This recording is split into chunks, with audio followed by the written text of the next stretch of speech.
ਧੰਨ ਵਾਹਿਗੁਰੂ ਸਾਹਿਬ ਜੀ।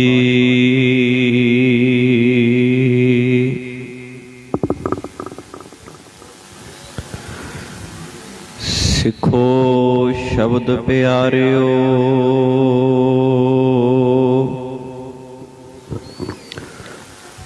ਜਨਮ ਮਰਨ ਕੀ ਟੇਕ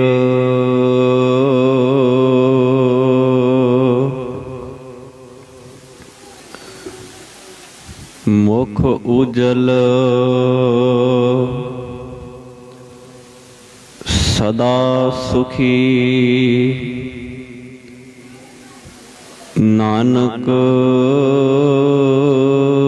ਸਿਮਰਤ ਏਕ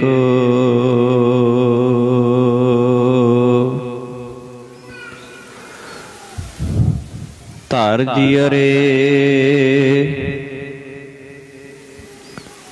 ਇਕ ਟੇਕ ਤੂੰ। ਲਾ ਬਿਡਾਨੀ ਆਸ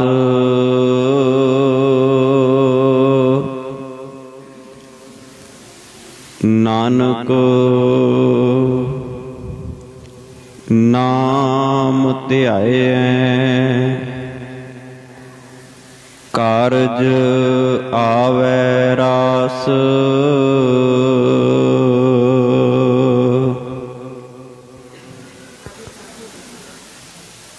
ਸੂਰਾ ਸੋ ਪਹਿਚਾਨੀਐ ਜੋ ਲਰੈ ਦੀਨ ਕੇ ਹੇਤ।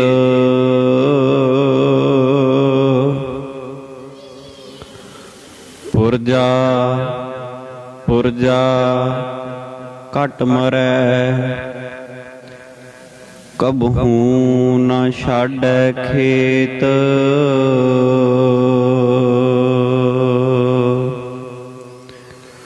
ਪੁਰਜਾ ਪੁਰਜਾ ਘਟ ਮਰੈ ਕਬਹੂ ਨ ਛਾਡੈ ਖੇਤ।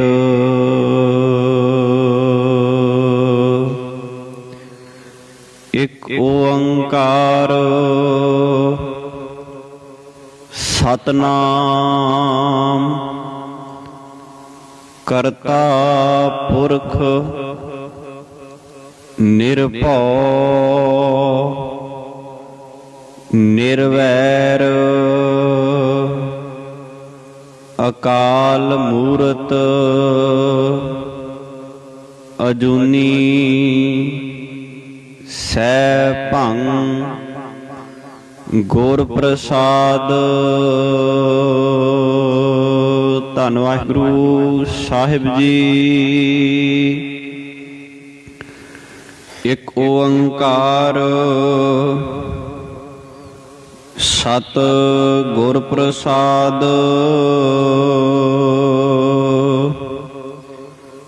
ਗੌੜੀ ਮਹਲਾ ਨਾਵਾਂ। ਸਾਧੋ ਮਨ ਕਾ ਮਾਨ ਤਿਆਗੋ। ਕਾਮ ਕ੍ਰੋਧ ਸੰਗਤ ਦੁਰਜਨ ਕੀ। ਤਾਤੇ ਇਹ ਨਿਸ ਭਾਗੋ।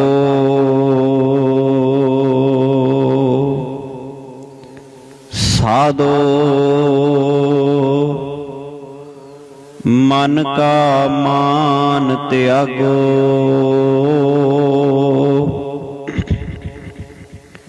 ਕਾਮ ਕ੍ਰੋਧ ਸੰਗਤ ਦੁਰਜਨ ਕੀ। ਰਹਾਉ ਸੁਖ ਦੁਖ ਦੋਨੋਂ ਸਮ ਕਰ ਜਾਣੈ। ਔਰ ਮਾਨ ਅਪਮਾਨਾ ਹਰਖ ਸੋਗ ਤੇ ਰਹਿ ਅਤੀਤਾ।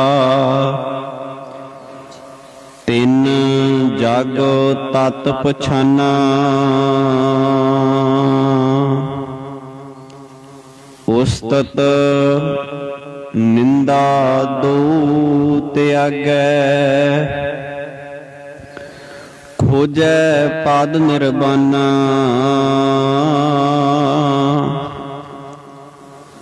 ਜਨ ਨਾਨਕ ਏ ਖੇਲ ਕਠਨ ਹੈ। ਕਿਨਹੂ ਗੁਰਮੁਖ ਜਾਨਾ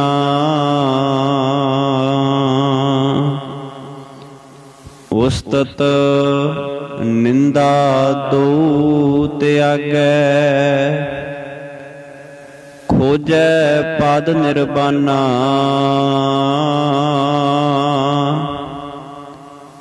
ਜਨ ਨਾਨਕ ਏ ਖੇਲ ਕਠਨ ਹੈ। ਕਿਨਹੂ ਗੁਰਮੁਖ ਜਾਨਾ।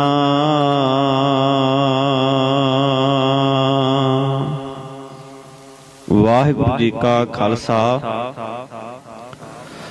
ਵਾਹਿਗੁਰੂ ਜੀ ਕੀ ਫਤਿਹ। ਚਵਰ ਛਤਰ ਤਖਤ ਦੇ ਮਾਲਕ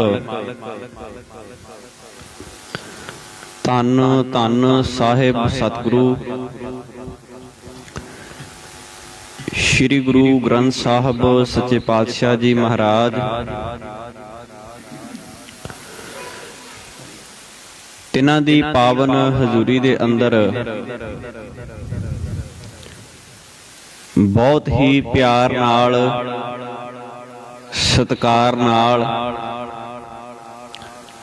ਸੱਜ ਕੇ ਬੈਠੇ ਅਤੀ ਸਤਿਕਾਰਯੋਗ ਸਤਸੰਗੀ ਜਨੋਂ, ਸਤਿਗੁਰਾਂ ਜੀ ਦੀ ਅਪਾਰ ਬਖਸ਼ਿਸ਼ ਕਿਰਪਾ ਰਹਿਮਤ ਦੇ ਸਦਕਾ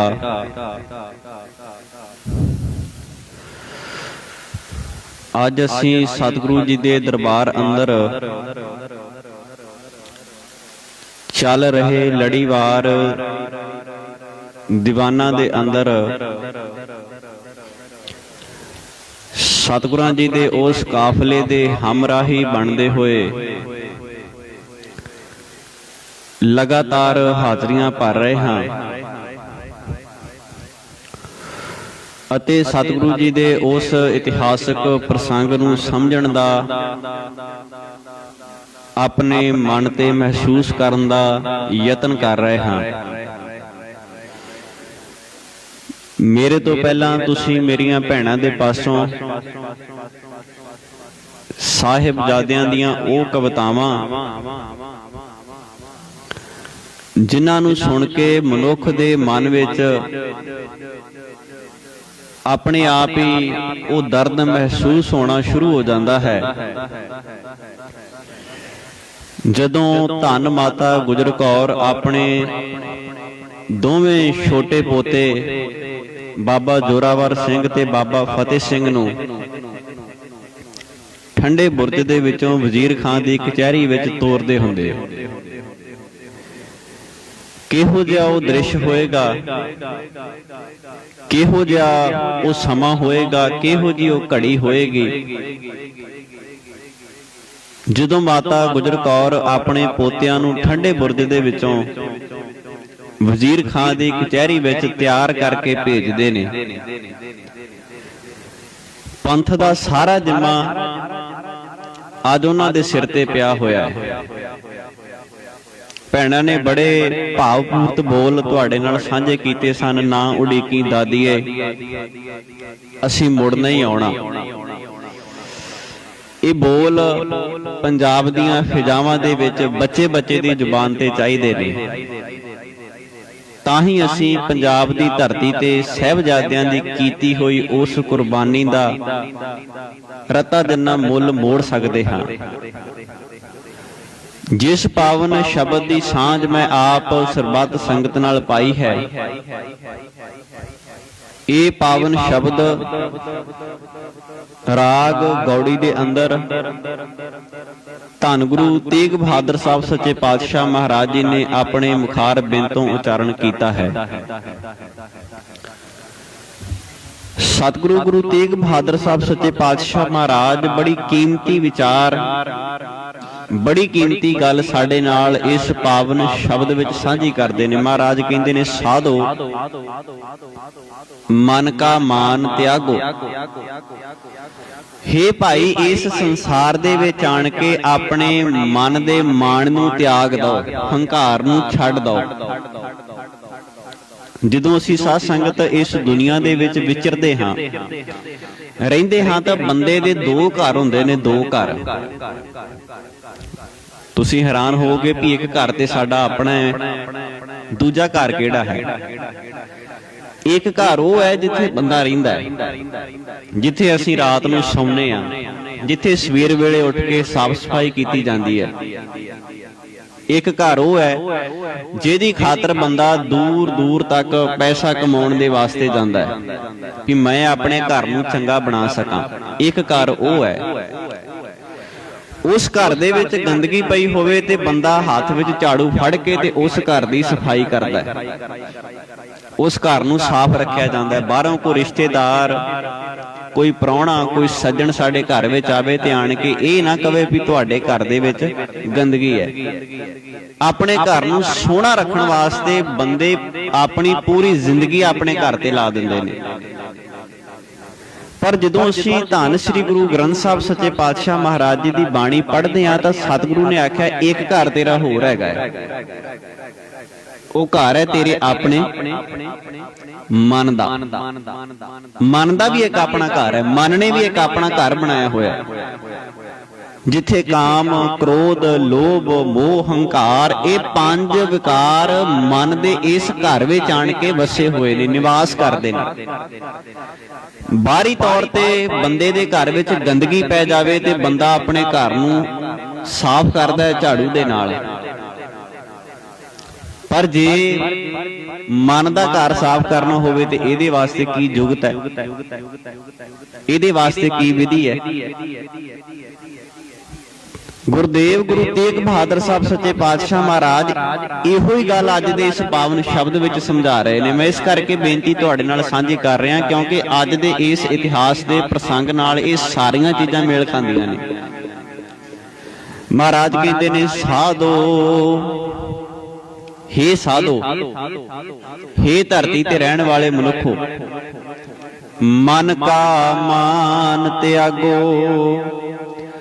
ਆਪਣੇ ਮਨ ਦੇ ਮਾਣ ਨੂੰ ਤਿਆਗ ਦਿਓ, ਆਪਣੇ ਮਨ ਦੇ ਮਾਣ ਨੂੰ ਛੱਡ ਦਿਓ। ਸਤਿਗੁਰੂ ਨੂੰ ਪੁੱਛੀਏ, ਮਨ ਦੇ ਮਾਣ ਨੂੰ ਛੱਡਣ ਵਾਸਤੇ ਬੰਦੇ ਨੂੰ ਕੀ ਕਰਨਾ ਪਏਗਾ? ਭਲਾ ਮਨ ਦੇ ਹੰਕਾਰ ਨੂੰ ਛੱਡਣ ਵਾਸਤੇ ਕੀ ਕਰਨਾ ਪਏਗਾ? ਆਖਰਕਾਰ ਕੋਈ ਨਾ ਕੋਈ ਚੀਜ਼ ਤਾਂ ਹੋਏਗੀ ਨਾ ਜਿਹੜੀ ਮਨ ਦੇ ਹੰਕਾਰ ਨੂੰ ਛੱਡਣ ਵਾਸਤੇ ਬੰਦੇ ਨੂੰ ਕਰਨੀ ਪਵੇ। ਉਹ ਕਿਹੜੀ ਚੀਜ਼ ਹੈ? ਸਤਿਗੁਰੂ ਜੀ ਨੇ ਇਸ ਗੱਲ ਦਾ ਜਵਾਬ ਅਗਲੀ ਪੰਕਤੀ ਵਿੱਚ ਦਿੱਤਾ। ਕਹਿੰਦੇ, ਕਾਮ, ਕ੍ਰੋਧ, ਸੰਗਤ ਦੁਰਜਨ ਕੀ। ਇਹ ਜਿਹੜੀਆਂ ਭੈੜੀਆਂ ਤੇਰੇ ਮਨ ਵਿੱਚ ਆਈਆਂ ਹੋਈਆਂ ਬੁਰਾਈਆਂ ਨੇ, ਜਿਹੜੇ ਭੈੜੇ ਵਿਸ਼ੇ ਵਿਕਾਰ ਤੇਰੇ ਮਨ ਵਿੱਚ ਘਰ ਕਰਕੇ ਬੈਠੇ ਨੇ, ਕਿਹੜੇ ਕਿਹੜੇ? ਕਾਮ ਤੇ ਕ੍ਰੋਧ। ਕਾਮ, ਕ੍ਰੋਧ, ਸੰਗਤ ਦੁਰਜਨ ਕੀ, ਤਾਤੇ ਇਹ ਨਿਸ ਭਾਗੋ। ਇਹ ਨਿਸ ਦਾ ਮਤਲਬ ਹੁੰਦਾ ਹੈ ਦਿਨ ਅਤੇ ਰਾਤ। 24 ਘੰਟਿਆਂ ਦਾ ਸਮਾਂ ਹੈ ਨਾ, ਦਿਨ ਤੇ ਰਾਤ ਦੋਵਾਂ ਚੀਜ਼ਾਂ ਨੂੰ ਮਿਲਾ ਕੇ ਤੇ 24 ਘੰਟੇ ਬਣਦੇ ਨੇ, ਤੇ ਇੱਕ ਦਿਨ ਅਸੀਂ ਇਹਨੂੰ ਮੁਕੰਮਲ ਆਪਣੀ ਬੋਲੀ ਦੇ ਵਿੱਚ ਕਹਿੰਦੇ ਆ। ਧੰਨ ਗੁਰੂ ਤੇਗ ਬਹਾਦਰ ਸਾਹਿਬ ਸੱਚੇ ਪਾਤਸ਼ਾਹ ਮਹਾਰਾਜ ਜੀ ਕਹਿੰਦੇ, ਹੇ ਦੁਨੀਆ ਤੇ ਆਏ ਹੋਏ ਮਨੁੱਖੋ, ਆਪਣੇ ਮਨ ਵਿੱਚੋਂ ਕਾਮ ਤੇ ਕ੍ਰੋਧ, ਇਹਨਾਂ ਭੈੜੇ ਵਿਸ਼ੇ ਵਿਕਾਰਾਂ ਦੀ ਸੰਗਤ ਨੂੰ ਛੱਡ ਦਿਓ। ਇਹਨਾਂ ਵਿਸ਼ੇ ਵਿਕਾਰਾਂ ਨੂੰ ਆਪਣੇ ਜੀਵਨ ਦੇ ਵਿੱਚੋਂ ਬਾਹਰ ਕੱਢ ਦਿਓ। ਕਾਮ, ਕ੍ਰੋਧ, ਸੰਗਤ ਦੁਰਜਨ ਕੀ, ਤਾਤੇ ਇਹ ਨਿਸ ਭਾਗੋ। ਇਹਨਾਂ ਚੀਜ਼ਾਂ ਤੋਂ ਦਿਨ ਰਾਤ ਦੂਰ ਭੱਜੋ। ਭਾਵ ਇਹਨਾਂ ਚੀਜ਼ਾਂ ਨੂੰ ਆਪਣੇ ਮਨ ਦੇ ਵਿੱਚੋਂ ਤਿਆਗ ਦਿਓ, ਕਿਉਂਕਿ ਇਹ ਚੀਜ਼ਾਂ ਬੰਦੇ ਨੂੰ ਧਰਮ ਦੇ ਨੇੜੇ ਨਹੀਂ ਲੱਗਣ ਦਿੰਦੀਆਂ। ਤੇ ਸਾਧ ਸੰਗਤ ਇੱਕ ਹੋਰ ਬੇਨਤੀ ਕਰਾਂ, ਜਿੱਥੇ ਭਰਮ ਹੋਵੇ ਨਾ, ਭਰਮ ਬੰਦੇ ਦੇ ਜੀਵਨ ਵਿੱਚ ਜਿੱਥੇ ਭਰਮ ਹੋਵੇ ਉੱਥੇ ਕਦੀ ਧਰਮ ਨਹੀਂ ਆ ਸਕਦਾ। ਭਰਮ ਤੇ ਧਰਮ, ਇਹਨਾਂ ਦੋਵਾਂ ਚੀਜ਼ਾਂ ਦੇ ਵਿੱਚ ਫਰਕ ਹੈ। ਭਰਮ ਬੰਦੇ ਨੂੰ ਕਦੀ ਵੀ ਧਰਮ ਦੇ ਨੇੜੇ ਨਹੀਂ ਲੱਗਣ ਦਿੰਦਾ। ਤੇ ਭਰਮ ਨੂੰ ਦੂਰ ਕਰਨ ਵਾਸਤੇ ਕੀ ਕਰਨਾ ਪਏਗਾ? ਬੰਦੇ ਨੂੰ ਧਰਮੀ ਬਣਨਾ ਪਏਗਾ।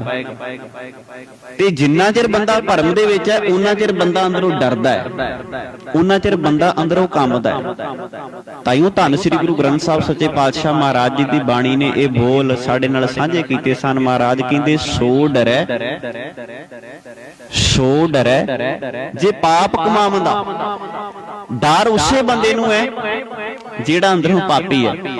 ਧਰਮੀ ਵਿਗਸੇਤ, ਧਰਮੀ ਨੂੰ ਕੋਈ ਡਰ ਨਹੀਂ। ਧਰਮੀ ਨੂੰ ਕਾਹਦਾ ਡਰ ਹੈ? ਗੰਗੂ ਦੇ ਮਨ ਵਿੱਚ ਪਾਪ ਸੀ, ਤਾਂ ਹੀ ਤਾਂ ਗੰਗੂ ਡਰਦਾ ਸੀ ਨਾ। ਤਾਂ ਹੀ ਤਾਂ ਸਾਹਿਬਜ਼ਾਦਿਆਂ ਨੂੰ ਰਾਤ ਭਰ ਆਪਣੇ ਘਰ ਵਿੱਚ ਨਹੀਂ ਰੱਖ ਸਕਿਆ। ਡਰ ਕਾਹਦਾ ਸੀ?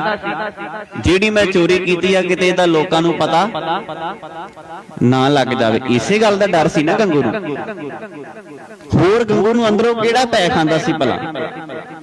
ਧੰਨ ਸ੍ਰੀ ਗੁਰੂ ਗ੍ਰੰਥ ਸਾਹਿਬ ਸੱਚੇ ਪਾਤਸ਼ਾਹ ਮਹਾਰਾਜ ਜੀ ਦੀ ਬਾਣੀ ਨੇ ਆਖਿਆ ਸੋ ਡਰੈ ਜੇ ਪਾਪ ਕਮਾਵੰਦਾ। ਧਰਮੀ ਵਿਗਸੇਤ, ਧਰਮੀ ਨੂੰ ਕੋਈ ਡਰ ਨਹੀਂ। ਉਹ ਭਾਵੇਂ ਮਾਛੀਵਾੜੇ ਦਾ ਜੰਗਲ ਹੋਵੇ, ਭਾਵੇਂ ਚਮਕੌਰ ਦੀ ਕੱਚੀ ਗੜੀ ਹੋਵੇ, ਭਾਵੇਂ ਸਰਸਾ ਦਾ ਕਿਨਾਰਾ ਹੋਵੇ, ਤੇ ਭਾਵੇਂ ਅਨੰਦਪੁਰ ਸਾਹਿਬ ਦਾ ਹੱਸਦਾ ਵਸਦਾ ਉਹ ਨਗਰ ਹੋਵੇ, ਉੱਥੇ ਕੋਈ ਡਰ ਨਹੀਂ। ਤਾਈਓ ਧੰਨ ਸ੍ਰੀ ਗੁਰੂ ਗ੍ਰੰਥ ਸਾਹਿਬ ਸੱਚੇ ਪਾਤਸ਼ਾਹ ਮਹਾਰਾਜ ਜੀ ਦੀ ਬਾਣੀ ਨੇ ਬੋਲ ਸਾਡੇ ਨਾਲ ਸਾਂਝੇ ਕੀਤੇ ਸਨ। ਬੇਗਮਪੁਰਾ ਸ਼ਹਿਰ ਕੋ ਨਾਉ, ਦੁੱਖ ਅੰਦਰੋਂ ਨਹੀਂ ਤੇ ਠਾਉ। ਉੱਥੇ ਕਿਸੇ ਚੀਜ਼ ਦਾ ਕੋਈ ਡਰ ਨਹੀਂ, ਕੋਈ ਗਿਲਾ ਨਹੀਂ, ਕੋਈ ਸ਼ਿਕਵਾ ਨਹੀਂ, ਕੋਈ ਰੰਜ ਨਹੀਂ, ਕੁਝ ਵੀ ਨਹੀਂ। ਤੇ ਮਹਾਰਾਜ ਨੇ ਆਖਿਆ ਸੀ ਗੁਰੂ ਕੇ ਸਿੱਖੋ, ਗੁਰੂ ਦੀ ਚਾਲ ਚੱਲੋ। ਹੇ ਗੁਰੂ ਕੇ ਸਿੱਖੋ, ਗੁਰੂ ਦੀ ਚਾਲ ਚੱਲੋ, ਉੱਥੇ ਫਿਰ ਡਰ ਨਹੀਂ ਹੋਵੇਗਾ। ਪੜ੍ਹੀਏ ਧੰਨ ਸ੍ਰੀ ਗੁਰੂ ਗ੍ਰੰਥ ਸਾਹਿਬ ਸੱਚੇ ਪਾਤਸ਼ਾਹ ਮਹਾਰਾਜ ਜੀ ਦੀ ਬਾਣੀ ਦਾ ਉਹ ਵਾਕ। ਮਹਾਰਾਜ ਕਹਿੰਦੇ ਨੇ ਗੁਰਸਿੱਖ ਮੀਤ ਚੱਲੋ ਗੁਰ ਚਾਲੀ। ਹੇ ਗੁਰੂ ਦੇ ਮਿੱਤਰੋ ਸਿੱਖੋ, ਗੁਰੂ ਵਾਲੀ ਚਾਲ ਚੱਲੋ। ਹੁਣ ਗੁਰੂ ਵਾਲੀ ਚਾਲ ਕਿਹੜੀ ਹੈ ਭਲਾ? ਗੁਰੂ ਵਾਲੀ ਚਾਲ ਕਿਹੜੀ ਹੈ? ਇਹਨੂੰ ਸਮਝੀਏ ਇਤਿਹਾਸ ਦੇ ਪ੍ਰਸੰਗ ਵਿੱਚੋਂ ਵੀ ਗੁਰੂ ਵਾਲੀ ਚਾਲ ਕਿਹੜੀ ਹੈ। ਗੁਰੂ ਵਾਲੀ ਚਾਲ ਚੱਲਣੀ ਸੌਖਾ ਕੰਮ ਹੈ ਕਿ ਔਖਾ ਕੰਮ ਹੈ? ਔਖਾ ਕੰਮ ਹੈ ਨਾ। ਕਿਉਂ ਔਖਾ ਹੈ ਭਲਾ? ਕਿਉਂਕਿ ਇਹਦੇ ਵਾਸਤੇ ਕਾਮ, ਕ੍ਰੋਧ, ਲੋਭ, ਮੋਹ, ਹੰਕਾਰ ਸਭ ਕੁਝ ਛੱਡਣਾ ਪੈਂਦਾ। ਗੁਰੂ ਵਾਲੀ ਚਾਲ ਚੱਲਣੀ ਬੜਾ ਔਖਾ ਕੰਮ ਹੈ। ਗੁਰੂ ਦੀ ਚਾਲ ਕੀ ਹੈ? ਹੁਕਮ ਰਜ਼ਾਈ ਚੱਲਣਾ, ਇਹ ਗੁਰੂ ਦੀ ਚਾਲ ਹੈ। ਗੁਰੂ ਸਿਖਾਉਂਦਾ ਹੈ ਸਾਨੂੰ ਹੁਕਮ ਰਜ਼ਾਈ ਚੱਲਣਾ। ਉਹਦੇ ਹੁਕਮ ਦੇ ਵਿੱਚ ਚੱਲਣਾ ਹੈ, ਉਹਦੇ ਹੁਕਮ ਦੇ ਵਿੱਚ ਜ਼ਿੰਦਗੀ ਨੂੰ ਬਤੀਤ ਕਰਨਾ ਹੈ। ਤਾਈਓ ਕਲਗੀਆਂ ਵਾਲੇ ਪਾਤਸ਼ਾਹ ਧੰਨ ਸ੍ਰੀ ਗੁਰੂ ਗੋਬਿੰਦ ਸਿੰਘ ਸਾਹਿਬ ਸੱਚੇ ਪਾਤਸ਼ਾਹ ਮਹਾਰਾਜ ਜੀ ਨੇ ਇਹ ਬੋਲ ਸਾਡੇ ਨਾਲ ਸਾਂਝੇ ਕੀਤੇ। ਪਾਤਸ਼ਾਹ ਕਹਿੰਦੇ ਰਹਿਤ ਪਿਆਰੀ ਮੁਝ ਕੋ ਸਿਖਾ, ਤੂੰ ਨਹੀਂ ਪਿਆਰਾ, ਤੇਰੀ ਰਹਿਤ ਪਿਆਰੀ ਹੈ, ਤੂੰ ਨਹੀਂ ਪਿਆਰਾ ਮੈਨੂੰ ਤੇਰੀ ਰਹਿਤ ਦੇ ਨਾਲ ਪਿਆਰ ਹੈ। ਕਹਿੰਦੇ ਕਲਗੀਆਂ ਵਾਲੇ ਪਾਤਸ਼ਾਹ ਕੋਲ ਬਹੁਤ ਸਾਰੇ ਸਿੱਖ ਉਹਨਾਂ ਦੇ ਦਰਬਾਰ ਵਿੱਚ ਸੱਜ ਕੇ ਆਏ ਤੇ ਪਾਤਸ਼ਾਹ ਜੀ ਨੂੰ ਆਣ ਕੇ ਇੱਕ ਸਿੱਖ ਨੇ ਆਣ ਕੇ ਦੱਸਿਆ ਸਤਿਗੁਰੂ ਜੀ ਬਹੁਤ ਸਾਰੇ ਸਿੱਖ ਤੁਹਾਡੇ ਦਰਬਾਰ ਵਿੱਚ ਆਣ ਕੇ ਤੇ ਤੁਹਾਡੇ ਦਰਸ਼ਨ ਕਰਨਾ ਚਾਹੁੰਦੇ ਨੇ। ਤੇ ਕਲਗੀਆਂ ਵਾਲੇ ਪਾਤਸ਼ਾਹ ਨੇ ਪੁੱਛਿਆ ਸਿੱਖ ਤਾਂ ਬਹੁਤ ਨੇ, ਇਹਨਾਂ ਵਿੱਚੋਂ ਰਹਿਤਵਾਨ ਕਿੰਨੇ ਨੇ? ਸਿੱਖ ਤਾਂ ਬਹੁਤ ਨੇ, ਇਹਨਾਂ ਵਿੱਚੋਂ ਰਹਿਤਵਾਨ ਕਿੰਨੇ ਨੇ? ਰਹਿਤ ਕਿੰਨਿਆਂ ਨੇ ਰੱਖੀ ਹੋਈ ਹੈ? ਤੇ ਰਹਿਤ ਰੱਖਣ ਵਾਸਤੇ ਕੀ ਕਰਨਾ ਪਏਗਾ? ਗੁਰਸਿੱਖ ਮੀਤ ਚਲੋ ਗੁਰ ਚਾਲੀ, ਗੁਰੂ ਦੇ ਭਾਣੇ ਵਿੱਚ ਆਉਣਾ ਪਏਗਾ। ਜੋ ਗੁਰ ਕਹੈ ਸੋਈ ਭਲ ਮਾਨੋ, ਇਹ ਹੈ ਸਿੱਖ ਦੀ ਰਹਿਤ। ਜੋ ਗੁਰੂ ਕਹਿੰਦਾ ਹੈ, ਜੋ ਗੁਰੂ ਉਪਦੇਸ਼ ਕਰਦਾ ਹੈ, ਉਸ ਗੱਲ ਨੂੰ ਮੰਨਿਆ ਜਾਵੇ, ਉਸ ਗੱਲ ਤੇ ਫੁੱਲ ਚੜਾਏ ਜਾਣ। ਤੇ ਗੁਰੂ ਕੇ ਸਿੱਖੋ, ਧੰਨ ਕਲਗੀਆਂ ਵਾਲਾ ਪਾਤਸ਼ਾਹ ਗੁਰੂ ਗੋਬਿੰਦ ਸਿੰਘ ਸਾਹਿਬ ਸੱਚੇ ਪਾਤਸ਼ਾਹ ਮਹਾਰਾਜ ਜੀ ਨੇ ਬੋਲ ਕਹੇ ਸਨ ਰਹਿਤ ਪਿਆਰੀ ਮੁਝ ਕੋ ਸਿੱਖ ਪਿਆਰਾ ਨਾਹੀਂ। ਮੈਨੂੰ ਸਿੱਖ ਨਹੀਂ ਪਿਆਰਾ, ਮੈਨੂੰ ਸਿੱਖ ਦੀ ਰਹਿਤ ਪਿਆਰੀ ਹੈ। ਤੇ ਤੁਸੀਂ ਵੇਖੋ ਜਦੋਂ ਬੰਦਾ ਕਿਸੇ ਆਪਣੇ ਰਿਸ਼ਤੇਦਾਰ ਦੇ ਕੋਲ ਸਾਧ ਸੰਗਤ ਜਾਵੇ ਨਾ, ਰਿਸ਼ਤੇਦਾਰ ਦੇ ਕੋਲ, ਤੇ ਕਈ ਵਾਰੀ ਉਹਦੇ ਵਾਸਤੇ ਅਸੀਂ ਬਾਜ਼ਾਰ ਦੇ ਵਿੱਚੋਂ ਕੱਪੜਾ ਲੈ ਕੇ ਜਾਂਦੇ ਹਾਂ। ਜਿਹੜਾ ਰਿਸ਼ਤੇਦਾਰ ਸਾਡੇ ਮਨ ਦੇ ਬਹੁਤਾ ਹੀ ਨਜ਼ਦੀਕ ਹੋਵੇ ਨਾ, ਉਹਦੇ ਵਾਸਤੇ ਬਾਜ਼ਾਰ ਚੋਂ ਕੱਪੜਾ ਖਰੀਦਿਆ ਜਾਂਦਾ ਹੈ। ਤੇ ਕੱਪੜੇ ਨੂੰ ਖਰੀਦਣ ਲੱਗਿਆਂ 100 ਤਰ੍ਹਾਂ ਵੇਖਿਆ ਜਾਂਦਾ ਹੈ, ਇਹ ਕੱਪੜਾ ਉਹਨੂੰ ਜੱਚੇਗਾ ਕਿ ਨਹੀਂ। ਦੁਕਾਨਦਾਰ ਇੱਕ ਕੱਪੜਾ ਵਿਖਾਉਂਦਾ, ਅਸੀਂ ਪਾਸੇ ਕਰ ਦਿੰਦੇ ਹਾਂ ਵੀ ਇਹ ਕੱਪੜਾ ਨਹੀਂ ਉਹਨੂੰ ਪਸੰਦ ਆਉਣਾ। ਮੈਨੂੰ ਪਤਾ ਉਹਦੀ ਪਸੰਦ ਨਾ ਪਸੰਦ ਦਾ। ਕਿਉਂ ਖਰੀਦਿਆ ਜਾਂਦਾ ਹੈ ਭਲਾ? ਜਿਹਦੇ ਘਰੇ ਅਸੀਂ ਜਾ ਰਹੇ ਹਾਂ ਕਿਤੇ ਉਹ ਨਾਰਾਜ਼ ਨਾ ਹੋ ਜਾਏ, ਇਸੇ ਕਰਕੇ ਖਰੀਦਿਆ ਜਾਂਦਾ ਹੈ ਨਾ ਵੀ ਕੱਪੜਾ ਵਧੀਆ ਹੋਵੇ, ਜਿਹੜਾ ਉਹਦੇ ਮਨ ਨੂੰ ਵੀ ਚੰਗਾ ਲੱਗੇ ਤੇ ਜਿਹੜਾ ਕੱਪੜਾ ਉਹਨੂੰ ਪਾਇਆ ਹੋਇਆ ਵੀ ਜੱਚੇ। ਤੇ ਕਲਗੀਆਂ ਵਾਲੇ ਪਾਤਸ਼ਾਹ ਜੀ ਨੇ ਸਾਰਾ ਕੁਝ ਸਾਡੇ ਤੋਂ ਦਾਨ ਕਰ ਦਿੱਤਾ ਸੀ, ਸਾਰਾ ਕੁਝ ਸਾਡੇ ਤੋਂ ਵਾਰ ਦਿੱਤਾ ਸੀ, ਇੱਕੋ ਹੀ ਉਹਦੇ ਬਦਲੇ ਚੀਜ਼ ਮੰਗੀ ਸੀ, ਰਹਿਤ। ਤੇ ਅੱਜ ਜਦੋਂ ਅਸੀਂ ਕਲਗੀਆਂ ਵਾਲੇ ਦੇ ਦਰਬਾਰ ਵਿੱਚ ਆਉਨੇ ਆ, ਆਪਣਾ ਸਰੂਪ ਲੈ ਕੇ ਆਉਨੇ ਆ, ਆਪਣਾ ਤਨ ਲੈ ਕੇ ਕਲਗੀਆਂ ਵਾਲੇ ਦੇ ਦਰਬਾਰ ਵਿੱਚ ਆਉਨੇ ਆ, ਕਦੀ ਸੋਚਿਆ ਉਹਨੂੰ ਕੀ ਚੰਗਾ ਲੱਗੇਗਾ ਭਲਾ? ਬੰਦੇ ਨੇ ਰਿਸ਼ਤੇਦਾਰਾਂ ਦੇ ਕੋਲ ਜਾਣਾ ਹੋਵੇ ਤੇ ਬੰਦਾ ਕੱਪੜਾ ਵੇਖ ਕੇ ਪਰਖ ਕੇ ਲੈ ਕੇ ਜਾਂਦਾ, ਵਧੀਆ ਲੈ ਕੇ ਜਾਂਦਾ। ਜੇ ਮਾੜਾ ਲੈ ਗਿਆ ਤੇ ਉਹਨੂੰ ਚੰਗਾ ਨਾ ਲੱਗਿਆ ਤੇ ਮੇਰੇ ਪੈਸੇ ਲਾਇਆਂ ਦਾ ਕੀ ਫਾਇਦਾ? ਪਰ ਜਦੋਂ ਕਲਗੀਆਂ ਵਾਲੇ ਕੋਲ ਆਪਣਾ ਇਹ ਤਨ ਲੈ ਕੇ ਅਸੀਂ ਉਹਦੇ ਸਾਹਮਣੇ ਆਉਨੇ ਆ, ਕਦੀ ਸੋਚਿਆ ਵੀ ਉਹਨੂੰ ਕੀ ਚੰਗਾ ਲੱਗੇਗਾ ਭਲਾ? ਜਿਹੜਾ ਮਨੁੱਖ ਕਲਗੀਆਂ ਵਾਲੇ ਪਾਤਸ਼ਾਹ ਨੇ ਇਸ ਧਰਤੀ ਤੇ ਬਣਾ ਕੇ ਭੇਜਿਆ ਹੈ, ਜਿਹੜਾ ਸਰੀਰ ਉਹਨੇ ਦਿੱਤਾ ਹੈ, ਜਿਹੜਾ ਹੱਡ ਮਾਸ ਦਾ ਸਰੀਰ ਉਹਨੇ ਦਿੱਤਾ ਹੈ, ਉਹਨੂੰ ਤਾਂ ਉਹੀ ਚੰਗਾ ਲੱਗੇਗਾ ਨਾ। ਜੇ ਉਹਨੂੰ ਉਹ ਚੰਗਾ ਲੱਗਦਾ ਹੈ ਤੇ ਸਾਨੂੰ ਸਰੀਰ ਦੇ ਵਿੱਚ ਛੇੜਛਾੜ ਕਰਨ ਦੀ ਕੀ ਲੋੜ ਹੈ ਭਲਾ? ਸਤਿਗੁਰੂ ਨੇ ਆਖਿਆ ਸੀ ਨਾ, ਕੇਸ ਗੁਰੂ ਦੀ ਮੋਹਰ ਹੈ। ਮੋਹਰ ਕੀ ਹੁੰਦੀ ਹੈ ਭਲਾ? ਸਟੈਂਪ। ਜਦੋਂ ਕੋਈ ਰਾਜਾ ਇੱਕ ਥਾਂ ਤੇ ਰਾਜ ਕਰਦਾ ਹੋਵੇ ਨਾ, ਤੇ ਉਹਦਾ ਇੱਕ ਆਪਣਾ ਸਿੱਕਾ ਚੱਲਦਾ, ਸਿੱਕਾ। ਰਾਜੇ ਦਾ ਇੱਕ ਆਪਣਾ ਸਿੱਕਾ ਚੱਲਦਾ ਹੈ। ਉਸ ਸਿੱਕੇ ਦੇ ਉੱਪਰ ਰਾਜੇ ਦੇ ਨਾਮ ਦੀ ਮੋਹਰ ਲੱਗੀ ਹੁੰਦੀ ਹੈ, ਤੇ ਜਿੱਥੇ ਜਿੱਥੇ ਉਹ ਸਿੱਕਾ ਚੱਲਦਾ ਪਤਾ ਹੁੰਦਾ ਵੀ ਇਸ ਥਾਂ ਤੇ ਰਾਜੇ ਦਾ ਰਾਜ ਹੈ, ਇਹ ਸਿੱਕਾ ਉਸ ਰਾਜੇ ਦੀ ਮੋਹਰ ਦੇ ਅਧੀਨ ਚੱਲਦਾ ਹੈ। ਪੁਰਾਣੇ ਸਮੇਂ ਦੇ ਵਿੱਚ ਜਦੋਂ ਰਾਜੇ ਇੱਕ ਥਾਂ ਤੋਂ ਦੂਜੀ ਥਾਂ ਤੇ ਚਿੱਠੀਆਂ ਭੇਜਿਆ ਕਰਦੇ ਸਨ, ਉਹਦੇ ਉੱਤੇ ਵੀ ਰਾਜੇ ਦੀ ਇੱਕ ਮੋਹਰ ਲੱਗੀ ਹੁੰਦੀ ਸੀ। ਤੇ ਕਲਗੀਆਂ ਵਾਲੇ ਪਾਤਸ਼ਾਹ ਨੇ ਆਖਿਆ ਸੀ, ਕੇਸ ਗੁਰੂ ਦੀ ਮੋਹਰ ਹਨ। ਤੇ ਜੇ ਸਾਧ ਸੰਗਤ ਕੇਸ ਗੁਰੂ ਦੀ ਮੋਹਰ ਆ, ਤੇ ਕਿਉਂ ਮਿਟਾਈ ਅਸੀਂ ਗੁਰੂ ਦੀ ਮੋਹਰ ਆਪਣੇ ਤਨ ਦੇ ਉੱਤੋਂ? ਖਾਸ ਕਰ ਇਹ ਜਿਹੜਾ ਸਵਾਲ ਹੈ, ਇਹ ਭੈਣਾਂ ਮਾਤਾਵਾਂ ਵਾਸਤੇ ਜ਼ਿਆਦਾ ਹੈ। ਕਿਉਂ ਅਸੀਂ ਛੇੜਛਾੜ ਕਰਦੇ ਹਾਂ ਗੁਰੂ ਦੀ ਉਸ ਮੋਹਰ ਦੇ ਨਾਲ? ਉਹਨੇ ਸਾਰਾ ਕੁਝ ਸਾਡੇ ਤੋਂ ਵਾਰ ਦਿੱਤਾ, ਕੁਝ ਨਹੀਂ ਰੱਖਿਆ ਉਹਨੇ। ਕੱਲੀ ਕੱਲੀ ਚੀਜ਼ ਇੱਕ ਹਫ਼ਤੇ ਦੇ ਵਿੱਚ, ਇਸ ਤਰ੍ਹਾਂ ਕਹਿ ਲਓ ਵੀ ਦੁਨੀਆ ਦਾ ਪਹਿਲਾ ਐਸਾ ਰਾਹੀ ਹੈ ਜਿਨੇ ਇੱਕ ਹਫ਼ਤੇ ਦੇ ਵਿੱਚ ਆਪਣਾ ਸਾਰਾ ਕੁਝ ਲੁਟਾ ਕੇ ਤੇ ਸਾਨੂੰ ਸਾਰਿਆਂ ਨੂੰ ਗਲ ਵਕੜੀ ਦੇ ਵਿੱਚ ਲਿਆ ਤੇ ਆਖਿਆ, ਇਹਨੂੰ ਪੁੱਤਰਨ ਕੇ ਸੀਸ ਪਰ ਵਾਰ ਦੀਏ ਸੁਤ ਚਾਰ, ਚਾਰ ਮੂਏ ਤੋ ਕਿਆ ਭਇਆ, ਜੀਵਤ ਕਈ ਹਜ਼ਾਰ। ਦੁਨੀਆ ਦਾ ਇਹੋ ਜਿਹਾ ਰਾਹੀ ਤੁਹਾਨੂੰ ਕਿਤੇ ਨਹੀਂ ਲੱਭੇਗਾ। ਨਾ ਛੇੜਛਾੜ ਕਰੀਏ ਉਹਦੀ ਉਸ ਮੋਹਰ ਦੇ ਨਾਲ, ਨਾ ਛੇੜਛਾੜ ਕਰੀਏ।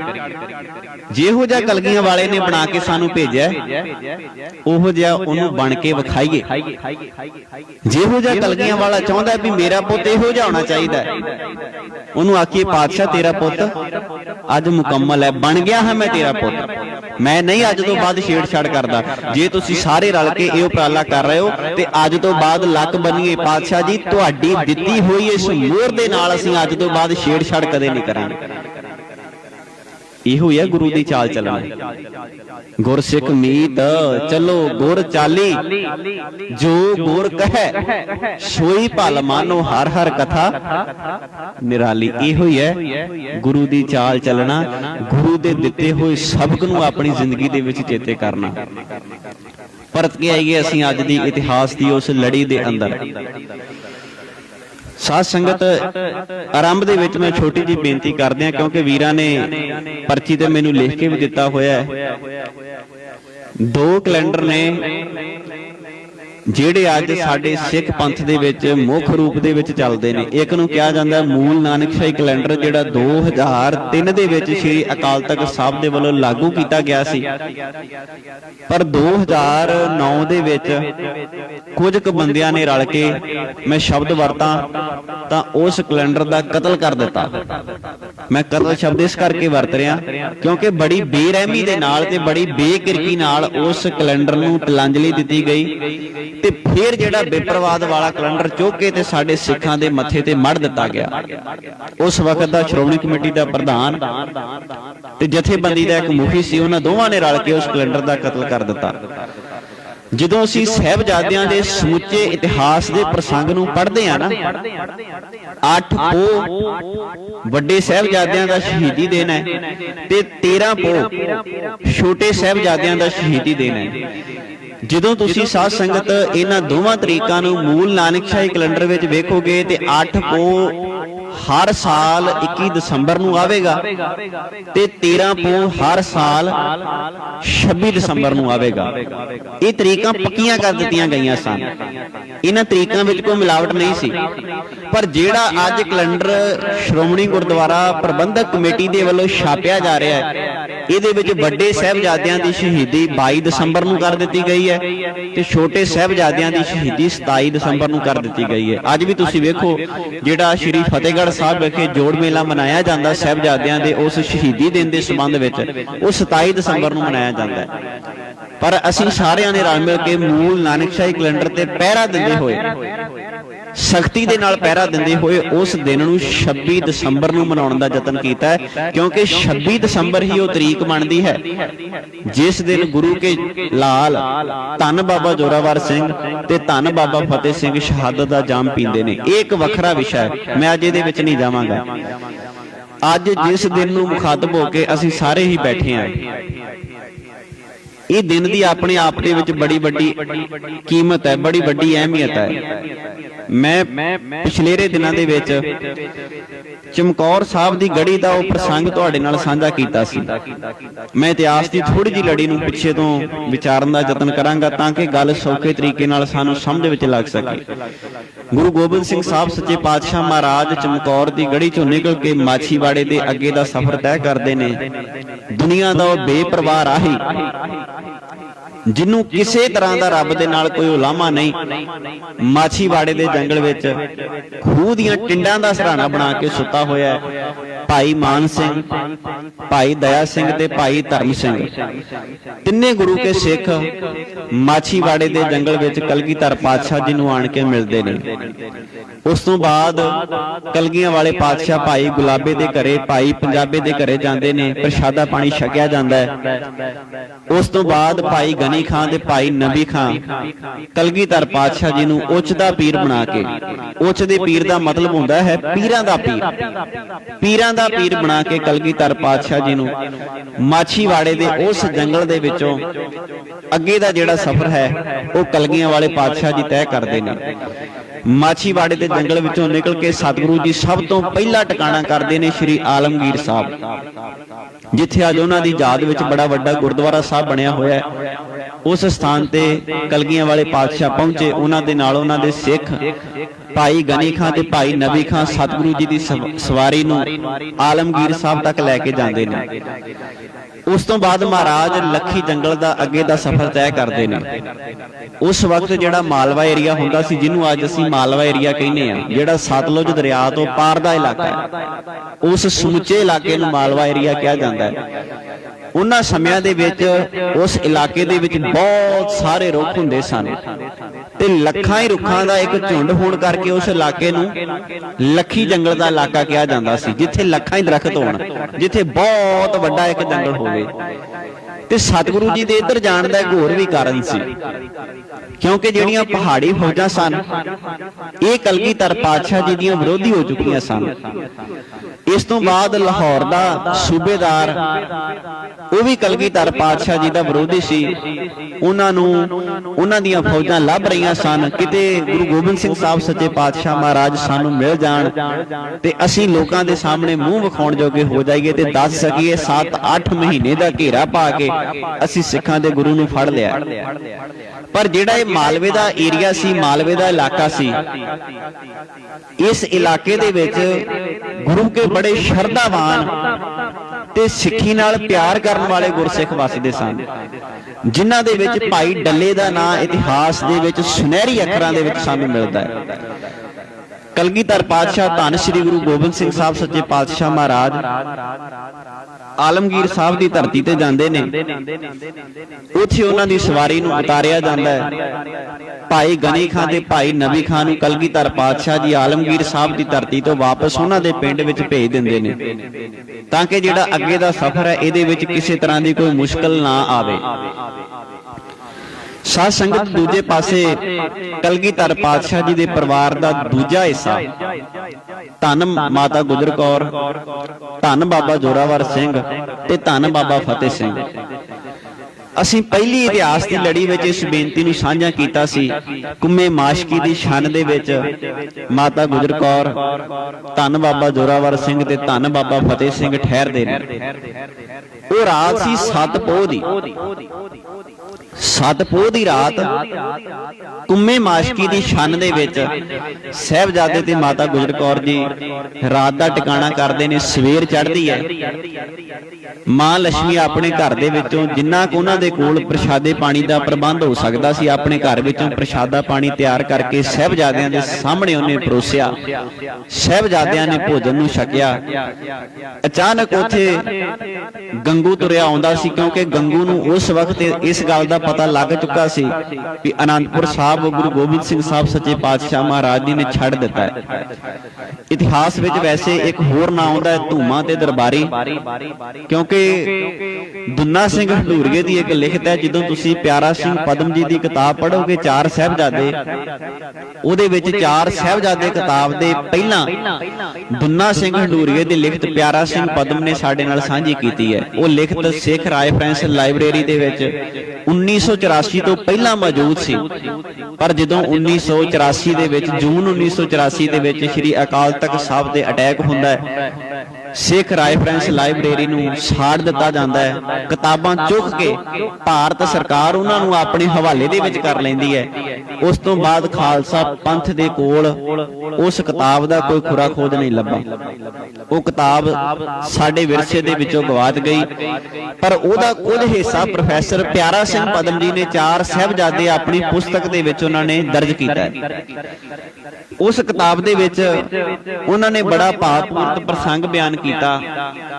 ਮਾਤਾ ਗੁਜਰ ਕੌਰ ਤੇ ਉਹਨਾਂ ਦੇ ਨਾਲ ਉਹਨਾਂ ਦੇ 2 ਸਾਹਿਬਜ਼ਾਦੇ ਕੁੰਮੇ ਮਾਸ਼ਕੀ ਦੀ ਛੰਨ ਵਿੱਚ ਠਹਿਰੇ ਤੇ ਇੱਕ ਦਰਖਤ ਹੈ, ਪਿਲਕਣ ਦਾ ਦਰਖਤ ਉੱਥੇ ਬਣਿਆ ਹੋਇਆ ਸੀ। ਉੱਥੇ ਅੱਜ ਗੁਰਦੁਆਰਾ ਪਿਲਕਣ ਸਾਹਿਬ ਬਣਿਆ ਹੋਇਆ। ਗੰਗੂ ਮਾਤਾ ਜੀ ਨੂੰ ਆਣ ਕੇ ਉੱਥੇ ਮਿਲਦਾ ਹੈ। ਮਾਤਾ ਜੀ ਜਾਣ ਲੱਗੇ, ਮਾਂ ਲక్ష్ਮੀ ਦੀ ਸੇਵਾ ਤੋਂ ਤੁਰ ਕੇ ਪ੍ਰਸੰਨ ਹੋ ਕੇ ਉਹਨਾਂ ਦੇ ਹੱਥ ਦੇ ਵਿੱਚ ਇੱਕ ਹੀਰੇ ਦਾ ਨਗ ਜੜਿਆ ਹੋਇਆ ਸੀ। ਉਹ ਹੀਰੇ ਦਾ ਨਗ ਮਾਂ ਲక్ష్ਮੀ ਨੂੰ ਦੇ ਦਿੰਦੇ ਨੇ, ਤੇ ਜਿਹੜਾ ਕੁੰਮਾ ਮਾਸ਼ੀ ਜਿਹਦਾ ਨਾਮ ਕਮਰੂਦੀਨ ਸੀ, ਉਹਨੂੰ ਕੁਝ ਮੋਹਰਾਂ ਮਾਤਾ ਗੁਜਰੀ ਦੇ ਵੱਲੋਂ ਆਪਣੇ ਥੈਲੇ ਦੇ ਵਿੱਚੋਂ ਕੱਢ ਕੇ ਦਿੱਤੀਆਂ ਜਾਂਦੀਆਂ ਨੇ। ਗੰਗੂ ਇਸ ਸਾਰੇ ਬਿਰਤਾਂਤ ਨੂੰ ਵੇਖਦਾ ਹੈ, ਮਨ ਵਿੱਚ ਲੋਭੀ ਹੋ ਜਾਂਦਾ ਹੈ, ਬੇਈਮਾਨ ਹੋ ਜਾਂਦਾ ਹੈ। ਕਾਸ਼ ਕਿਤੇ ਮਾਤਾ ਜੀ ਦਾ ਉਹ ਮੋਹਰਾਂ ਵਾਲਾ ਝੋਲਾ ਮੇਰੇ ਹੱਥ ਵਿੱਚ ਆ ਜਾਵੇ ਤੇ ਮੈਂ ਇਹਨਾਂ ਨੂੰ ਕਾਬੂ ਵਿੱਚ ਕਰ ਲਵਾਂ, 2-4 ਦਿਨ ਮੈਂ ਸੌਖੀ ਰੋਟੀ ਖਾ ਸਕਾਂਗਾ। ਲੋਭੀ ਹੋ ਗਿਆ। ਮਾਤਾ ਜੀ ਨੂੰ ਆਣ ਕੇ ਕਹਿਣ ਲੱਗਾ, ਮੈਂ ਗੁਰੂ ਗੋਬਿੰਦ ਸਿੰਘ ਸਾਹਿਬ ਸੱਚੇ ਪਾਤਸ਼ਾਹ ਮਹਾਰਾਜ ਜੀ ਦੇ ਦਰਬਾਰ ਵਿੱਚ ਰਿਹਾ, ਮੈਂ ਅਨੰਦਪੁਰ ਸਾਹਿਬ ਦੀਆਂ ਰੌਣਕਾਂ ਨੂੰ ਤੱਕਿਆ, ਮੈਂ ਵੇਖਿਆ ਉੱਥੋਂ ਦੇ ਨਜ਼ਾਰਿਆਂ ਨੂੰ। ਮੈਂ ਵੀ ਗੁਰੂ ਕਾ ਬੜਾ ਵੱਡਾ ਸ਼ਰਧਾਵਾਨ ਸਿੱਖ ਹਾਂ। ਜਦੋਂ ਇਹੋ ਜਿਹੀਆਂ ਗੱਲਾਂ ਗੰਗੂ ਨੇ ਮਾਤਾ ਜੀ ਨਾਲ ਕੀਤੀਆਂ ਤੇ ਮਾਤਾ ਜੀ ਨੂੰ ਗੰਗੂ ਨੇ ਹੱਥ ਜੋੜ ਕੇ ਬੇਨਤੀ ਕੀਤੀ, ਮਾਤਾ ਜੀ ਤੁਸੀਂ ਸਾਡੇ ਨਾਲ ਚੱਲੋ। ਮਾਤਾ ਗੁਜਰ ਕੌਰ ਉਹਨਾਂ ਦੇ ਨਾਲ ਚੱਲਦੇ ਨੇ। ਹੁਣ ਸਾਰੇ ਸਫ਼ਰ ਦੇ ਵਿੱਚ ਗੰਗੂ ਇਹੋ ਹੀ ਗੱਲ ਸੋਚਦਾ ਰਿਹਾ ਵੀ ਕਿਸੇ ਨਾ ਕਿਸੇ ਤਰੀਕੇ ਨਾਲ ਇਹ ਮੋਹਰਾਂ ਵਾਲਾ ਜਿਹੜਾ ਝੋਲਾ ਹੈ ਇਹ ਮੇਰੇ ਤੱਕ ਪਹੁੰਚ ਜਾਵੇ, ਮੈਂ ਇਸ ਮੋਹਰਾਂ ਵਾਲੇ ਝੋਲੇ ਨੂੰ ਆਪਣੇ ਕਾਬੂ ਦੇ ਵਿੱਚ ਕਰ ਲਵਾਂ। ਪਰ ਸਫਲ ਨਾ ਹੋ ਸਕਿਆ। ਜਿਹੜੀ 8 ਪੋਹ ਦੀ ਰਾਤ ਪਈ, ਕਿਉਂਕਿ 7 ਪੋਹ ਦੀ ਰਾਤ ਕੁੰਮੇ ਮਾਸ਼ੀ ਦੀ ਛੰਨ ਵਿੱਚ ਸਨ, 8 ਪੋਹ ਦੀ ਰਾਤ ਪਈ। ਸਹੇੜੀ ਪਿੰਡ ਤੋਂ ਥੋੜਾ ਜਿਹਾ ਦੂਰ ਇੱਕ ਗੁਰਦੁਆਰਾ ਸਾਹਿਬ ਬਣਿਆ ਹੋਇਆ ਹੈ ਜਿਹਦਾ ਨਾਮ ਹੈ ਐਮਾ ਸਾਹਿਬ। ਉਸ ਗੁਰਦੁਆਰੇ ਦਾ ਨਾਮ ਹੈ। ਉਸ ਥਾਂ ਤੇ ਮਾਤਾ ਗੁਜਰ ਕੌਰ ਤੇ ਸਾਹਿਬਜ਼ਾਦੇ ਠਹਿਰਦੇ ਨੇ 8 ਪੋਹ ਦੀ ਰਾਤ ਨੂੰ, ਜਿੱਦਣ ਚਮਕੌਰ ਦਾ ਸਾਰਾ ਦਿਨ ਜੰਗ ਹੋਇਆ। ਤੇ ਉਸ ਦਿਨ ਤੱਕ ਮਾਤਾ ਗੁਜਰ ਕੌਰ ਨੂੰ ਇਸ ਗੱਲ ਦੀ ਖਬਰ ਨਹੀਂ ਸੀ ਵੀ ਵੱਡੇ ਸਾਹਿਬਜ਼ਾਦੇ ਬਾਬਾ ਅਜੀਤ ਸਿੰਘ, ਬਾਬਾ ਜੁਝਾਰ ਸਿੰਘ, ਉਹਨਾਂ ਦੇ ਨਾਲ ਉਹਨਾਂ ਦੇ ਸਿੱਖ ਚਮਕੌਰ ਦੀ ਗੜੀ ਦੇ ਵਿੱਚ ਅੱਜ ਸ਼ਹਾਦਤ ਦਾ ਜਾਮ ਪੀ ਗਏ ਨੇ। ਉਹਨਾਂ ਨੂੰ ਉਸ ਵਕਤ ਤੱਕ ਉਸ ਸਮੁੱਚੇ ਘਟਨਾਕ੍ਰਮ ਦਾ ਨਹੀਂ ਸੀ ਪਤਾ। ਮਾਤਾ ਗੁਜਰ ਕੌਰ ਸਹੇੜੀ ਪਿੰਡ ਤੋਂ ਥੋੜੀ ਜਿਹੀ ਦੂਰ ਰੁਕਦੇ ਨੇ, ਕਿਉਂਕਿ ਗੰਗੂ ਇਹ ਨਹੀਂ ਸੀ ਚਾਹੁੰਦਾ ਵੀ ਮਾਤਾ ਜੀ ਨੂੰ ਮੈਂ ਆਪਣੇ ਘਰ ਤੱਕ ਲਿਜਾ ਕੇ ਤੇ ਇਹਨਾਂ ਨੂੰ ਆਪਣੇ ਘਰ ਵਿੱਚ ਠਹਿਰਨ ਵਾਸਤੇ ਜਗ੍ਹਾ ਦੇਵਾਂ। ਉਹ ਸੋਚਦਾ ਸੀ ਕਿਤੇ ਕੋਈ ਨਵੀਂ ਬਿਪਤਾ ਮੈਂ ਨਾ ਸਹੇੜ ਲਵਾਂ। ਸਿਰਫ ਇੱਕੋ ਮਨਸੂਬਾ ਸੀ ਗੰਗੂ ਦਾ ਵੀ ਜਿਹੜਾ ਮੋਹਰਾਂ ਵਾਲਾ ਥੈਲਾ ਹੈ ਮੇਰਾ ਕਿਸੇ ਨਾ ਕਿਸੇ ਤਰੀਕੇ ਨਾਲ ਇਹ ਤੇ ਕਬਜ਼ਾ ਹੋ ਜਾਵੇ, ਮੈਂ ਕਾਬੂ ਪਾ ਲਵਾਂ। ਅੱਜ ਤੱਕ ਦੁਨੀਆ ਦੇ ਲੋਕ ਸਾਧ ਸੰਗਤ ਮਾਇਆ ਦੇ ਪਿੱਛੇ ਮਰਦੇ ਆਏ ਨੇ, ਪਰ ਮੈਂ ਪਹਿਲਾਂ ਵੀ ਬੇਨਤੀ ਕੀਤੀ ਸੀ, ਮਾਇਆ ਅੱਜ ਤੱਕ ਕਿਸੇ ਦੀ ਸਕੀ ਨਹੀਂ ਹੋਈ। ਇਤਿਹਾਸ ਇਸ ਗੱਲ ਦੀ ਗਵਾਹੀ ਭਰਦਾ ਹੈ। ਭਰਾ ਭਰਾ ਦੇ ਪਿੱਛੇ ਜ਼ਮੀਨਾਂ ਦੇ ਨਾਲ ਲੜਦੇ ਨੇ, ਜ਼ਮੀਨ ਉੱਥੇ ਰਹਿ ਜਾਂਦੀ ਹੈ, ਦੋਵੇਂ ਭਰਾ ਇਸ ਸੰਸਾਰ ਤੋਂ ਕੂਚ ਕਰ ਜਾਂਦੇ ਨੇ। ਰਾਜੇ ਇੱਕ ਦੂਜੇ ਦੇ ਨਾਲ ਰਾਜ ਦੇ ਪਿੱਛੇ ਲੜਦੇ ਨੇ। ਬੜੇ ਰਾਜ ਇਸ ਧਰਤੀ ਤੇ ਆਏ, ਬੜੇ ਰਾਜ ਇਸ ਧਰਤੀ ਤੋਂ ਤਬਾਹ ਹੁੰਦੇ ਰਹੇ। ਜ਼ਮੀਨ ਉੱਥੇ ਹੈ, ਰਾਜ ਉੱਥੇ ਹੈ। ਅੱਜ ਉਹਨਾਂ ਰਾਜਿਆਂ ਦਾ ਕੋਈ ਨਾਮ ਲੈਣ ਵਾਸਤੇ ਵੀ ਇਸ ਧਰਤੀ ਤੇ ਤਿਆਰ ਨਹੀਂ। ਜਿਹੜੇ ਕਹਿੰਦੇ ਸੀ ਸਾਡਾ ਸਿੱਕਾ ਇਸ ਦੁਨੀਆ ਤੇ ਚੱਲੇਗਾ, ਸਾਡਾ ਨਾਂ ਇਸ ਦੁਨੀਆ ਤੇ ਚਮਕਦਾ ਰਹੇਗਾ, ਇਹੋ ਹੀ ਮਾਇਆ ਦਾ ਲਾਲਚ ਗੰਗੂ ਦੇ ਮਨ ਵਿੱਚ ਆਇਆ। ਆਪਣੇ ਪਿੰਡ ਤੋਂ ਥੋੜੀ ਜਿਹੀ ਦੂਰ ਮਾਤਾ ਜੀ ਨੂੰ ਠਹਿਰਾਇਆ ਤੇ ਕਹਿਣ ਲੱਗਾ, ਮਾਤਾ ਜੀ ਮੈਂ ਨੇੜੇ ਕਿਸੇ ਪਿੰਡ ਦੇ ਵਿੱਚੋਂ ਜਾ ਕੇ ਪ੍ਰਸ਼ਾਦੇ ਪਾਣੀ ਦਾ ਪ੍ਰਬੰਧ ਕਰਦਾ, ਕਿਉਂਕਿ ਮੇਰਾ ਪਿੰਡ ਅਜੇ ਇੱਥੋਂ ਥੋੜੀ ਜਿਹੀ ਦੂਰ ਹੈ ਨੇੜੇ ਸੀ ਪਰ ਝੂਠ ਬੋਲਿਆ। ਕਹਿੰਦਾ ਮੇਰਾ ਪਿੰਡ ਇੱਥੋਂ ਥੋੜੀ ਜਿਹੀ ਅਜੇ ਦੂਰ ਹੈ, ਅਸੀਂ ਅੱਜ ਦੀ ਰਾਤ ਇੱਥੇ ਠਹਿਰਦੇ ਹਾਂ। ਪ੍ਰਸ਼ਾਦੇ ਪਾਣੀ ਦਾ ਪ੍ਰਬੰਧ ਕੀਤਾ ਗੰਗੂ ਨੇ ਕਿਸੇ ਪਿੰਡ ਦੇ ਵਿੱਚੋਂ, ਸਾਹਿਬਜ਼ਾਦਿਆਂ ਦੇ ਸਾਹਮਣੇ ਉਸ ਪਿੰਡ ਦੇ ਵਿੱਚੋਂ ਇਕੱਠੇ ਕੀਤੇ ਪ੍ਰਸ਼ਾਦੇ ਪਾਣੀ ਨੂੰ ਗੰਗੂ ਨੇ ਪਰੋਸਿਆ। ਉਸ ਤੋਂ ਬਾਅਦ ਰਾਤ ਪੈ ਜਾਂਦੀ ਹੈ। ਮਾਂ ਲక్ష్ਮੀ ਨੇ ਮਾਤਾ ਗੁਜਰ ਕੌਰ ਨੂੰ ਇੱਕ ਖੱਦਰ ਦਾ ਕੱਪੜਾ ਦਿੱਤਾ ਸੀ। ਮਾਤਾ ਗੁਜਰ ਕੌਰ ਸਾਹਿਬਜ਼ਾਦਿਆਂ ਦੇ ਉੱਪਰ ਇੱਕ ਖੱਦਰ ਦਾ ਕੱਪੜਾ ਦੇ ਕੇ ਉਹਨਾਂ ਨੇ ਸਾਰੀ ਰਾਤ ਉਸ ਜਾੜਪੀਆ ਬਾਣ ਦੇ ਸੰਘਣੇ ਇਲਾਕੇ ਦੇ ਵਿੱਚ ਠੰਡੀ ਰਾਤ ਉਹਨਾਂ ਨੇ ਅਸਮਾਨ ਦੇ ਥੱਲੇ ਲੰਘਾਈ। ਮਾਂ ਗੁਜਰ ਕੌਰ ਸਾਰੀ ਰਾਤ ਆਪਣੇ ਪੁੱਤ ਬਾਰੇ, ਆਪਣੇ ਪੋਤਿਆਂ ਬਾਰੇ ਸੋਚਦੀ ਹੈ। ਪਤਾ ਨਹੀਂ ਕਿੱਥੇ ਹੋਏਗਾ ਪਰਿਵਾਰ, ਕਿੰਨਾ ਹਾਲਾਤਾਂ ਵਿੱਚ ਹੋਏਗਾ। ਅੱਜ ਉਹਨਾਂ ਦਾ ਸਰੀਰ ਬੁਰੀ ਤਰ੍ਹਾਂ ਝੰਬਿਆ ਪਿਆ ਹੈ, ਥੱਕੇ ਹੋਏ ਨੇ, ਪਰ ਤਾਂ ਵੀ ਉਹਨਾਂ ਦੀਆਂ ਅੱਖਾਂ ਦੇ ਵਿੱਚ ਨੀਂਦ ਨਹੀਂ ਆ ਰਹੀ। ਸਾਰੀ ਰਾਤ ਜਾਗਦੇ ਰਹੇ। ਗੰਗੂ ਸਾਰੀ ਰਾਤ ਇਸ ਤਾਕ ਵਿੱਚ ਰਿਹਾ ਵੀ ਕਦੋਂ ਮਾਤਾ ਜੀ ਸੌਣ ਤੇ ਕਦੋਂ ਇਹਨਾਂ ਦੀਆਂ ਮੋਹਰਾਂ ਨੂੰ ਮੈਂ ਚੁੱਕ ਕੇ ਤੇ ਆਪਣੇ ਕਬਜ਼ੇ ਦੇ ਵਿੱਚ ਕਰਾਂ। ਪਰ ਗੰਗੂ ਆਪਣੇ ਮਨਸੂਬੇ ਦੇ ਵਿੱਚ ਕਾਮਯਾਬ ਨਾ ਹੋ ਸਕਿਆ। ਜਦੋਂ ਰਾਤ ਦਾ ਅਖੀਰਲਾ ਪਹਿਰ ਬਾਕੀ ਬਚਿਆ, ਗੰਗੂ ਦੀ ਅੱਖ ਲੱਗ ਗਈ। ਸਵੇਰ ਹੋਈ, ਲਾਗੇ ਇੱਕ ਤਲਾਅ ਸੀ। ਉਸ ਤਲਾਅ ਤੋਂ ਮਾਤਾ ਗੁਜਰ ਕੌਰ ਨੇ ਆਪਣਾ ਚਿਹਰਾ ਧੋਤਾ, ਸਾਫ਼ ਕੀਤਾ ਆਪਣੇ ਚਿਹਰੇ ਨੂੰ, ਤੇ ਸਵੇਰ ਵੇਲੇ ਨਿਤਨੇਮ ਦੇ ਪਾਠ ਦੇ ਵਿੱਚ ਮਾਤਾ ਗੁਜਰ ਕੌਰ ਦੀ ਜੁੜ ਜਾਂਦੇ ਨੇ। ਜਦੋਂ ਸੂਰਜ ਦਾ ਚੜ੍ਹਾਅ ਹੋਇਆ, ਗੰਗੂ ਇੱਕਦਮ ਉਬੜ ਵਾਹੇ ਉੱਠਿਆ ਤੇ ਆਪਣੇ ਮੱਥੇ ਤੇ ਹੱਥ ਮਾਰ ਕੇ ਕਹਿੰਦਾ, ਜਿਹੜੇ ਕੰਮ ਵਾਸਤੇ ਤੂੰ ਆਇਆ ਸਾਂ ਤੂੰ ਤਾਂ ਉਹ ਕੰਮ ਕਰ ਹੀ ਨਹੀਂ ਸਕਿਆ, ਤੂੰ ਤਾਂ ਰਾਤ ਨੂੰ ਸੌਂ ਗਿਆ। ਅਗਲਾ ਦਿਨ ਚੜਿਆ। ਗੰਗੂ ਕਹਿੰਦਾ, ਮਾਤਾ ਜੀ ਹੁਣ ਇਥੋਂ ਮੇਰਾ ਪਿੰਡ ਨਜ਼ਦੀਕ ਹੀ ਹੈ, ਅਸੀਂ ਆਪਣੇ ਪਿੰਡ ਦੇ ਵਿੱਚ ਆ ਕੇ ਚਲੇ ਜਾਂਦੇ ਹਾਂ। ਮਾਤਾ ਗੁਜਰ ਕੌਰ, ਉਹਨਾਂ ਦੇ ਨਾਲ ਉਹਨਾਂ ਦੇ ਸਾਹਿਬਜ਼ਾਦੇ ਬਾਬਾ ਜ਼ੋਰਾਵਰ ਸਿੰਘ ਅਤੇ ਬਾਬਾ ਫਤਿਹ ਸਿੰਘ ਦੋਵੇਂ ਗੰਗੂ ਦੇ ਪਿੰਡ ਸਹੇੜੀ ਦੇ ਵਿੱਚ ਚਲੇ ਜਾਂਦੇ ਨੇ। ਹੁਣ ਮਾਤਾ ਗੁਜਰ ਕੌਰ ਜੀ 7 ਪੋਹ ਦੀ ਰਾਤ ਗੁੰਮੇ ਮਾਸ਼ੀ ਦੀ ਛੰਨ ਵਿੱਚ ਠਹਿਰੇ। 8 ਪੋਹ ਦੀ ਰਾਤ ਇੱਕ ਦਰਖਤਾਂ ਦੀ ਝਿੜੀ ਦੇ ਵਿੱਚ, ਜਿੱਥੇ ਅੱਜ ਗੁਰਦੁਆਰਾ ਐਮਾ ਸਾਹਿਬ ਬਣਿਆ ਹੋਇਆ, ਉਸ ਥਾਂ ਤੇ ਠਹਿਰੇ। 9 ਪੋਹ ਦੀ ਰਾਤ ਮਾਤਾ ਗੁਜਰ ਕੌਰ ਗੰਗੂ ਦੇ ਘਰ ਵਿੱਚ ਠਹਿਰੇ। ਇਹ 3 ਰਾਤਾਂ ਸਨ ਇਤਿਹਾਸ ਵਿੱਚ ਸਾਹਿਬਜ਼ਾਦਿਆਂ ਦੀਆਂ ਵੱਖ-ਵੱਖ ਸਥਾਨਾਂ ਤੇ। ਸਤਿਗੁਰੂ ਧੰਨ ਗੁਰੂ ਗੋਬਿੰਦ ਸਿੰਘ ਸਾਹਿਬ ਸੱਚੇ ਪਾਤਸ਼ਾਹ ਮਹਾਰਾਜ ਅੱਗੇ ਦਾ ਸਫ਼ਰ ਤੈਅ ਕਰਦੇ ਨੇ। ਇੱਧਰ ਗੁਰੂ ਕੇ ਲਾਲ ਵੀ ਗੰਗੂ ਦੇ ਨਾਲ ਨਾਲ ਆਪਣਾ ਸਫ਼ਰ ਤੈਅ ਕਰੀ ਜਾ ਰਹੇ ਨੇ। ਜਦੋਂ ਮਾਤਾ ਜੀ ਗੰਗੂ ਦੇ ਘਰ ਵਿੱਚ ਠਹਿਰੇ, ਗੰਗੂ ਦੇ ਮਨ ਵਿੱਚ ਬੇਈਮਾਨੀ ਸੀ, ਨੀਅਤ ਅੰਦਰੋਂ ਚੰਗੀ ਨਹੀਂ ਸੀ, ਨੀਅਤ ਅੰਦਰੋਂ ਸਾਫ਼ ਨਹੀਂ ਸੀ। ਫਿਰ ਮਨ ਵਿੱਚ ਵਿਉਂਤਾਂ ਗੁੰਦਣ ਲੱਗ ਪਿਆ, ਕਦੋਂ ਮਾਤਾ ਜੀ ਸੌਣ ਤੇ ਕਦੋਂ ਮੈਂ ਇਹਨਾਂ ਦੀਆਂ ਮੋਹਰਾਂ ਨੂੰ ਚੋਰੀ ਕਰਾਂ, ਕਦੋਂ ਵੇਲਾ ਆਏਗਾ, ਕਦੋਂ ਘੜੀ ਆਏਗੀ। ਜਿਹੜੀ ਮੈਂ ਪ੍ਰੋਫੈਸਰ ਪਿਆਰਾ ਸਿੰਘ ਪਦਮ ਜੀ ਦਾ ਕਿਤਾਬ ਦਾ ਵੇਰਵਾ ਤੁਹਾਡੇ ਨਾਲ ਸਾਂਝਾ ਕੀਤਾ ਸੀ, ਦੁੰਨਾ ਸਿੰਘ ਹੰਡੂਰੀਏ ਦੀ ਲਿਖਤ ਹੈ, ਬੜੀ ਪੁਰਾਣੀ ਲਿਖਤ ਹੈ, ਸਮਕਾਲੀ ਰਿਹਾ ਸੀ ਗੁਰੂ ਸਾਹਿਬ ਜੀ ਦਾ। ਉਹਨੇ ਗੰਗੂ ਦੇ ਘਰ ਦਾ ਜਦੋਂ ਨਕਸ਼ਾ ਖਿੱਚਿਆ ਤੇ ਉਹਦੇ ਵਿੱਚ ਉਹਨੇ ਬੋਲ ਲਿਖੇ। ਕਹਿੰਦਾ ਜਦੋਂ ਰਾਤ ਪਈ ਨਾ ਤੇ ਗੰਗੂ ਸਾਹਿਬਜ਼ਾਦਿਆਂ ਦੇ ਵਾਸਤੇ ਪ੍ਰਸ਼ਾਦਾ ਲੈ ਕੇ ਆਇਆ ਤੇ ਉਹਦੇ ਬੋਲ ਸਨ, ਕਹਿੰਦਾ ਸੋ ਐਸੀ ਰੋਟੀ ਕਰ ਲਿਆਇਓ ਹਮਰੇ ਕਾਗ ਨਾ ਕੂਕਰ ਖਾਇਓ। ਕਾਗ ਕੂਕਰ ਦਾ ਮਤਲਬ ਹੁੰਦਾ ਹੈ ਕਾਂ ਕੁੱਤੇ। ਕਹਿੰਦਾ ਗੰਗੂ ਜਦੋਂ ਸ਼ਾਮਾਂ ਦਾ ਵੇਲਾ ਹੋਇਆ, ਇਦਾਂ ਦੀ ਰੋਟੀ ਲੈ ਕੇ ਮਾਤਾ ਗੁਜਰ ਕੌਰ ਜੀ ਦੇ ਸਾਹਮਣੇ ਆਇਆ ਜਿਹੜੀ ਰੋਟੀ ਗੁਰੂ ਘਰ ਦੇ ਕਾਂ ਤੇ ਕੁੱਤੇ ਵੀ ਨਹੀਂ ਸਨ ਖਾਂਦੇ। ਇੰਨੀ ਮਾੜੀ ਹਾਲਤ ਸੀ ਰੋਟੀ ਦੀ। ਕੁਝ ਪਤਾਸੇ ਸਨ, ਲੰਮੇ ਸਮੇਂ ਤੋਂ ਪਈਆਂ ਰੋਟੀਆਂ ਸਨ, ਤੇ ਗੰਗੂ ਆਪਣੀ ਮਾਂ ਨੂੰ ਕਹਿਣ ਲੱਗਾ ਵੀ ਸਾਹਿਬਜ਼ਾਦਿਆਂ ਨੂੰ ਪ੍ਰਸ਼ਾਦੇ ਦੇ ਵਿੱਚ ਜ਼ਹਿਰ ਦੇ ਕੇ ਇਹਨਾਂ ਨੂੰ ਮਾਰ ਦਿੱਤਾ ਜਾਏ। ਪਰ ਮਾਂ ਨੇ ਆਖਿਆ, ਗੰਗੂ ਇਹੋ ਜਿਹਾ ਪਾਪ ਨਾ ਕਮਾਈ, ਤੇਰੇ ਮੱਥੇ ਤੋਂ ਕਦੀ ਇਹ ਕਲੰਕ ਲੱਥੇਗਾ ਨਹੀਂ, ਪਾਪ ਨਾ ਕਮਾਈ ਇਹੋ ਜਿਹਾ। ਗੰਗੂ ਉਸ ਰਾਤ ਪਾਪ ਕਰਨੋਂ ਟਲ ਗਿਆ, ਪਰ ਮਨ ਵਿੱਚ ਲਾਲਚ ਲਗਾਤਾਰ ਉਛਾਲੇ ਮਾਰ ਰਿਹਾ ਸੀ। ਲੋਭ ਦਾ ਕੁੱਤਾ ਲਗਾਤਾਰ ਅੰਦਰ ਭੌਂਕ ਰਿਹਾ ਸੀ। ਮਨ ਦਾ ਲੋਭ ਸ਼ਾਂਤ ਨਾ ਕਰ ਸਕਿਆ। ਰਾਤ ਪਈ, ਸਾਹਿਬਜ਼ਾਦਿਆਂ ਦੇ ਅੱਗੇ ਗੰਗੂ ਨੇ ਰੋਟੀ ਪਰੋਸੀ। ਉਹ ਰੋਟੀ ਪਰੋਸੀ ਜਿਹਨੂੰ ਗੁਰੂ ਘਰ ਦੇ ਕਾਂ ਤੇ ਕੁੱਤੇ ਵੀ ਨਹੀਂ ਸਨ ਖਾਂਦੇ। ਇੰਨੀ ਬੁਰੀ ਹਾਲਤ ਸੀ ਰੋਟੀ ਦੀ। ਮਾਤਾ ਗੁਜਰ ਕੌਰ ਨੇ ਭਾਣਾ ਮੰਨਿਆ। ਦੋ ਉਹਨਾਂ ਦੇ ਨਾਲ 7 ਤੇ 9 ਸਾਲ ਦੀਆਂ ਉਮਰਾਂ ਦੇ ਸੋਲ ਫਰਜ਼ੰਦ ਸਨ। ਉਹਨਾਂ ਨੇ ਪ੍ਰਸ਼ਾਦਾ ਪਾਣੀ ਛਕਿਆ ਤੇ ਰਾਤ ਨੂੰ ਸੌਂ ਗਏ। ਗੰਗੂ ਨੇ ਰਾਤ ਨੂੰ ਮਾਤਾ ਜੀ ਦੇ ਸਿਰਹਾਣੇ ਤੋਂ ਮੋਹਰਾਂ ਦੀ ਗੁਥਲੀ ਚੁੱਕੀ। ਦੂਰ ਇੱਕ ਉਹਨਾਂ ਦੇ ਪਿੰਡ ਦੇ ਥਾਣੀ ਨਦੀ ਵਗਦੀ ਸੀ, ਉਹਦੇ ਵਿੱਚ ਜਾ ਕੇ ਦੱਬ ਆਇਆ, ਕਿਉਂਕਿ ਨਦੀ ਸੁੱਕੀ ਸੀ। ਉਹਦੇ ਵਿੱਚ ਜਾ ਕੇ ਤੇ ਰਾਤ ਦੇ ਸਮੇਂ ਖੁਰਜੀ ਦੱਬ ਆਇਆ। ਜਦੋਂ ਸਵੇਰ ਹੋਈ ਨਾ ਸਾਧ ਸੰਗਤ, 9 ਪੋਹ ਦੀ ਰਾਤ ਮਾਤਾ ਗੁਜਰ ਕੌਰ ਗੰਗੂ ਦੇ ਘਰ ਵਿੱਚ ਠਹਿਰੇ ਸਨ। ਜਦੋਂ ਸਵੇਰ ਹੋਈ, 10 ਪੋਹ ਦੀ ਸਵੇਰ ਚੜੀ। ਸਵੇਰ ਦੇ ਚੜ੍ਹਨ ਸਾਰ ਮਾਤਾ ਜੀ ਨੂੰ ਪਤਾ ਲੱਗ ਗਿਆ, ਕਿਉਂਕਿ ਰਾਤ ਨੂੰ ਮਾਤਾ ਜੀ ਜਾਗਦੇ ਸਨ, ਪਰ ਗੰਗੂ ਨੂੰ ਕੁਝ ਕਿਹਾ ਨਹੀਂ। ਮਾਤਾ ਜੀ ਨੂੰ ਪਤਾ ਲੱਗ ਗਿਆ ਵੀ ਮੋਹਰਾਂ ਰਾਤ ਦੀਆਂ ਗੰਗੂ ਨੇ ਚੁੱਕੀਆਂ ਨੇ। ਗੰਗੂ ਜਦੋਂ ਸਵੇਰ ਵੇਲੇ ਟਹਿਲ ਰਿਹਾ ਸੀ ਤੇ ਮਾਤਾ ਜੀ ਨੇ ਆਵਾਜ਼ ਮਾਰੀ, ਆਖਿਆ, ਗੰਗਿਆ, ਮੇਰੀ ਮੋਹਰਾਂ ਵਾਲੀ ਜਿਹੜੀ ਗੁਥਲੀ ਸੀ ਉਹ ਤੂੰ ਸੰਭਾਲ ਕੇ ਰੱਖ ਲਈ ਹੈ। ਬੜਾ ਸ਼ਰਮਿੰਦਾ ਹੋਇਆ ਅੰਦਰੋਂ, ਗੁੱਸੇ ਨਾਲ ਕਹਿਣ ਲੱਗਾ, ਮਾਤਾ ਜੀ ਕਿਹੜੀ ਗੁਥਲੀ ਦੀ ਗੱਲ ਕਰ ਰਹੇ ਹੋ? ਇੱਕਦਮ ਬੋਲ ਬਦਲ ਗਏ, ਇੱਕਦਮ ਰੁੱਖੀ ਬੋਲੀ ਤੇ ਆ ਗਿਆ। ਪਹਿਲਾਂ ਬੜੀਆਂ ਮਿੱਠੀਆਂ ਮਿੱਠੀਆਂ ਗੱਲਾਂ ਕਰਦਾ ਸੀ।